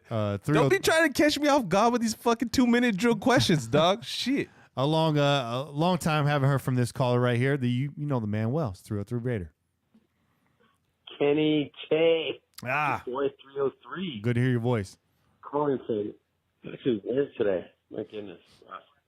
6 or 7 weeks. It's been cold. Anyways, wow, man. AB, baby. That's Dude, right. This guy, I mean, we don't have to talk about how great he is on the field, but there's something about his personality, his character, watching some of his IG videos. My goodness, man. I'm in love with this guy. No question. So happy. It's just another, just shows Mayock and Gruden, their ability to work together and pull something off like this. I mean, come on. We've never hit a home run on a trade like this. And I can't even remember the last time we did a trade where, everyone came out and said that we were ahead. So anyways, man, felt compelled to call. Closer to football season, the draft, free agency tampering period starts tomorrow. Excited about that. Just excited about football, man. It seems like it's been forever since we've watched meaningful football. And excited. This team is starting to be put together by guys who know what the hell they're doing. So anyways, gents, I'll be listening to the show tomorrow. This is 303, and I'm out. Great call, man. And you're the guy that have been banging the table for Carr all season. You gave a lot of credit to Gruden and Mayock, but give some credit to your boy Derek Carr. He was campaigning hard. And again, like you said, Che, earlier, a big reason why AB is now in the silver and black. Absolutely, man. And hey, shout out 303, man. It's been a while since we heard from you, dog. Yeah, absolutely. It's good to hear from you, brother. Absolutely. It's good to hear from you, man. Took care of us out there in Denver. Hell yeah. Well, you guys. Maybe next time I'll get taken care of too. If you didn't give us the kitchen, I never would have been calling you. So he took care of you too. This is true. This is true. Here we go. We got Bobby Wasabi. What's up? We're getting near the end of the phone calls. Very exciting time. So accepting all calls tonight. So there you go. 831. What up, Kenny? What up, Che? It's your boy Bobby Wasabi. Mm-hmm. Oh wait, hold on. That's right. Angry is there too. What's up, Miss Angry Trask? So all I gotta say to you and all your listeners is you guys are a bunch of badass mother scooters. All your pillagers, fucking awesome ass cats, dude. They was down the ride when we're over here fucking with y'all on our little initiation and whatnot. It was crazy, hilarious, and awesome seeing how much people was there to back you guys up all the way. So props to you guys, and remember, it was all love. Yeah. It was a good little ha-ha all the way around, a little knee slapper, if you will. But unfortunately, a couple people did take it a little too far, but it's all good. No worries, Some people got a little offended, and it's all good. They're back, so that's all that matters. So what is up with AB? All I got to say is I wasn't very pumped, wasn't very enthusiastic about bringing him on. But, dude, honestly, after seeing that video that he posted on IG, where he's excited, he's happy, he's pumped. I've never seen anybody. I never saw Miss Amanda Cooper ever that happy. I never even seen a sneeze coming out of that child. So to see AB happy to be down with the silver and black, it was awesome. I loved it. I love seeing that. So all I could do is be optimistic that, you know, he produces and that hopefully we come out winning out of this one. So since Miss Angry Trask is there doing the 2-minute challenge, or the 2-minute drill, I'm sorry, my question to you, Kenny, and to you, Che, and Kane, I guess if he wants to as well, but it was mostly to you, Kenny, because you're the one who was saying it. You said that if Angria did the 2-minute challenge, the 2-minute drill, that you would do her little punting challenge. Now, you know, you can't back up now, dude. I do got the purple reins right over here, man. I'll drive over. I'll leave them in your house. I'll stalk you till you put those things on until you do that punting challenge. Angria, don't let them forget. And one last thing, as far as that whole little hilariousness that we had, you know, going back and forth, all I gotta say is, Che, you know that was your foot, dude. That was not my nasty ass foot. That was you that showed off that nastiness saying that I needed socks. Anyways, that's it. Peace to y'all and everyone out there. I'm going to get up out of here and go smoke some more. Bobby Wasabi out. Yeah, good call, Peace Bobby. out, Bobby. Hey, Bobby, first of all, your boy Kenny can't fit into those fucking purple reins, dog. You crazy, dog. Those some fucking women's smalls fucking purple rain pants, dog. Your boy Kenny ain't gonna fit into those, man. I'll try to put on some of your regular pants, Bobby. But I'm not wearing no women's pants. They ain't fitting on me. First and foremost, yeah, I won't get into that. That's a little too graphic. But yeah, Bobby again resetting the pillager onslaught that was the initiation of the Wolfpack Nation last week. You guys endured it. The DMs are blowing up. Everyone was hitting us up. Is this for real? Right. I got to ride with y'all. Right. It wasn't for real, but we do appreciate you guys riding with us. And I got to give a shout out to WAP because he called it out ASAP. Man, he was like, it's a fugazi. Yeah. He called it out. He did. Called it out. So first off, that whole thing happened in my living room. That idea came to be in my living room. Bobby Wasabi drove all the way out here on his bike to let me know the good news that they'd be joining up with us. And I said, Bobby, you're the first person to hear it, but I have a great idea. And he was all in, and we were all in until you guys were all out, and then we pulled the plug. So the rest is history. Wolfpack Nation, make sure you guys follow them. Wolfpack Nation 1. That's Wolfpack with a C, no K. Make sure you follow them. Check out their show. Those guys are definitely worth the listen. If you like us, you're going to like them. There's a reason why people are here. So 2 more calls. We're going to the 719 right now. Let's see what you got to say. Yo, what's up, Pillagers? Raider Nation. Man, what a night, what a day. It's time to get excited. We got free agency coming. We got the draft. We got Brown. Man, it's like Christmas season for Raider Nation. It's true. We're gonna get a lot of haters giving us some crap for the whole deal, trying to take the momentum away from us. But you know what? It ain't nothing, man. It ain't no thing. We ain't stopping. We're gonna keep grinding this shit out. One nation, Raider Nation. I was kind of on the fence with Brown at first, but the more I thought about it, you know what? I'm like, here's the deal, Raider Nation. The dude's a fighter, you know. I'm a fiery guy. I know there's good and bad sometimes when you have somebody that's a real fiery kind of guy, but anybody that has that fire within them, the emotions that they have when they're, you know, playing, that's the kind of player you want on your team, because that's a guy that's self-motivated. So when he's doing these antics and stuff that everybody's bashing on him, it's really because he has a passion for the game, and that's the kind of guy you want. I don't think it's going to be a cancer.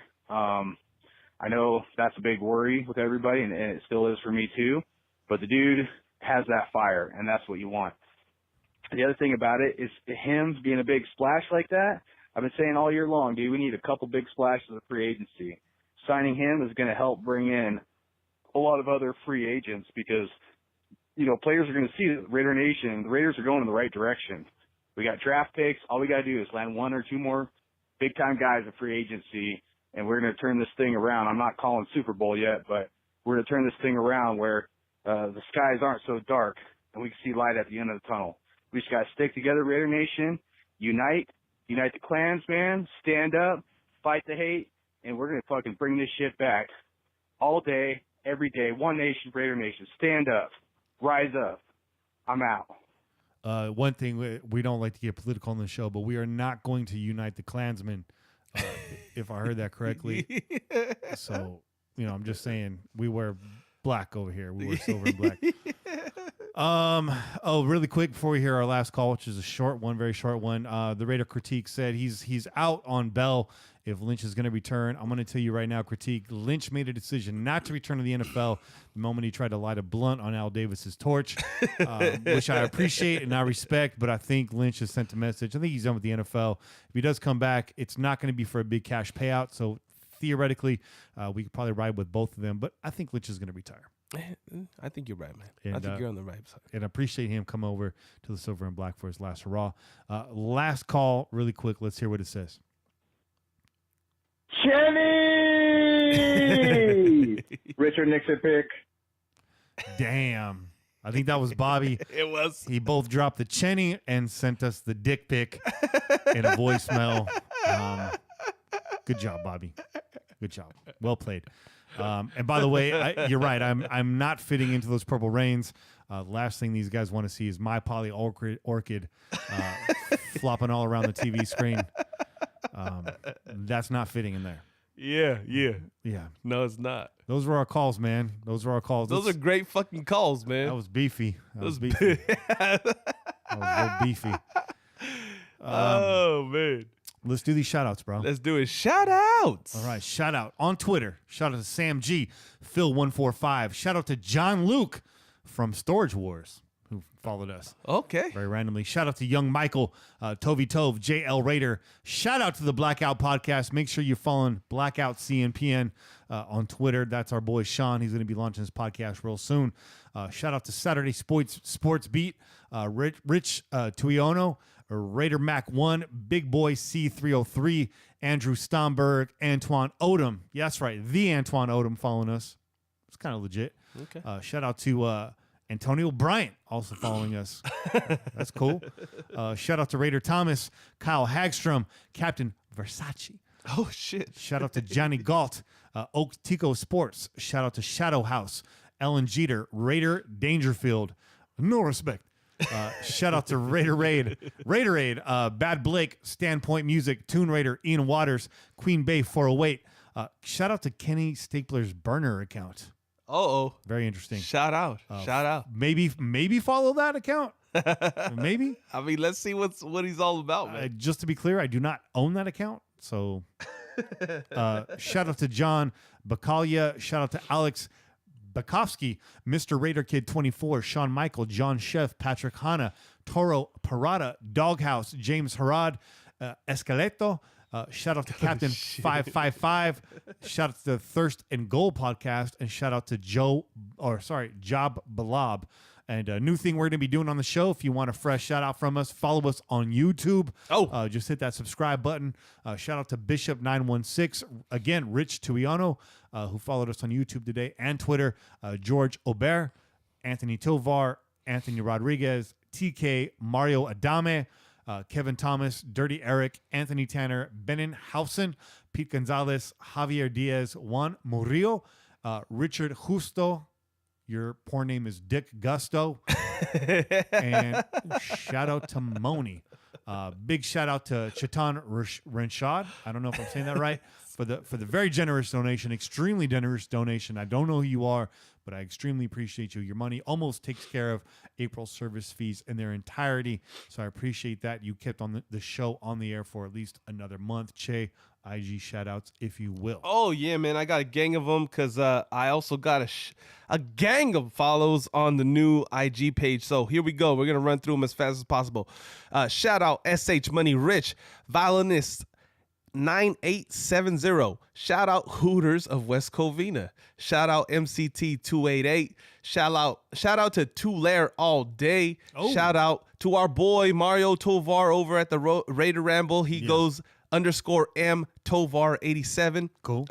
Shout out M Clan 22. Shout out Monster Mash Customs. That's our boy Ken. Yeah. Shout out Rich Girl 209. Shout out Richard Husto 831. Yeah. Get gusto. Yeah. Shout out Dizzle Darling. Shout out V Murray Art. That's my lady. Go follow her on the Instagram, y'all. Shout out Mugs and Things. Shout out Randall J. Luwale Maga. I don't know about that last part, but all right, dog. Shout out Captain Jack Rackham. Shout out Randy Ran LA. Shout out Joseph Corona 7. Shout out Archuleta D. Ramirez 5555. That's my cousin. Shout out to you, brother. Fish MJ68. Misfits Pit. Shout out to you. Radley 77. Panda 702. Shout out Raider Nation for Life Nations. AK Raiders. Shout out to Chaos 209 Raider Barajas. Lil Pickle 13. K Mesa 784. Raider Nation Wrecking Crew Northeast Chapter. Tony Cisco. Outlaw Raider 66. Shout out to the Put On Waivers podcast on IG. Go follow them. You already know their family. You Dwayne and you know JR, dog. Yeah. Okay. Chevy Raider 16. We've been having a good time shouting back and forth, man, on the Instagram, on the Twitter, man. Go follow Chevy Raider, man. He's a good follow. Watch Raider. You already heard it, man. He's coming in May, so go follow him too. Shout out Noe De Leon, 831. Yeah. More of my peeps. Shout out Salt City, Silver and Black. Raider Nation Rochester. Raider Rich 53. Raiders Fan Radio. Shout out Murph. Nice. Shout out Murph. Nice. One Nation Fanware. That's our boy Johnny. Yeah. Go follow him. Via Piano Kelly. Via Pilano. Villa Piano. Sorry. And 808 Raider in Paradise. You already know that's our boy Sean. And Life of N90. That's our boy Nez. Damn, the IG was active this week. It was real active, man. Real active. Yeah. Getting follows from Murph, getting follows from Phil's daughter. Yeah. That's official right there. Mario, our boy Tulare All Day, that's Viral Wonder, graph artist extraordinaire. Won't say his real name on air. Yeah. Man, lots of shout outs, dog. It's good. It's good. Keep it up. Good Keep stuff, man. You want to hear your name on the show? Follow us at Instagram, _pillaging_podcast. On Twitter, at Pillaging Pod. That's right, new Twitter name, at Pillaging Pod. A lot easier for you to remember. And, of course, subscribe on YouTube, youtube.com/The Pillaging Podcast, all one word. Right. That's it for this week's show, folks. Shoo. Tune in every week wherever podcasts are found. Call in and leave a message to be played on air at 408-909-PJFF. Download the official Pillaging app available for iOS and Android. Big shout out to DC4L Custom Tees and OneNationFanwear.com. Please donate to the show. You can find the donation link in the bio of all of our social media, including YouTube. Be sure to listen to our sister podcast, Ladies of Darkness, Put On Waivers podcast as well. And, of course, the Wolfpack Nation, coming soon, the Blackout Podcast. Until then, keep the wind in your sails and the rum in your mug and pillage on, Raider Nation. This has been a product of the Crow's Nest Podcast Network. I'm Kenny Stapler, joined as always by your boy Chick. And we out here. Peace.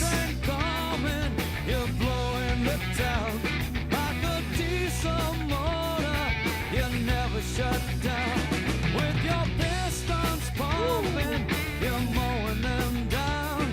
It's a sight to see. They all lay their money down. When you're gone, mama, hell, you ain't acting right. When you're gone, mama, I can still see your eyes. When you're gone.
And after he lost that time, that was it, huh? Yep. Hey, remember you seen him on the, of course you seen him on the Eric Andre show.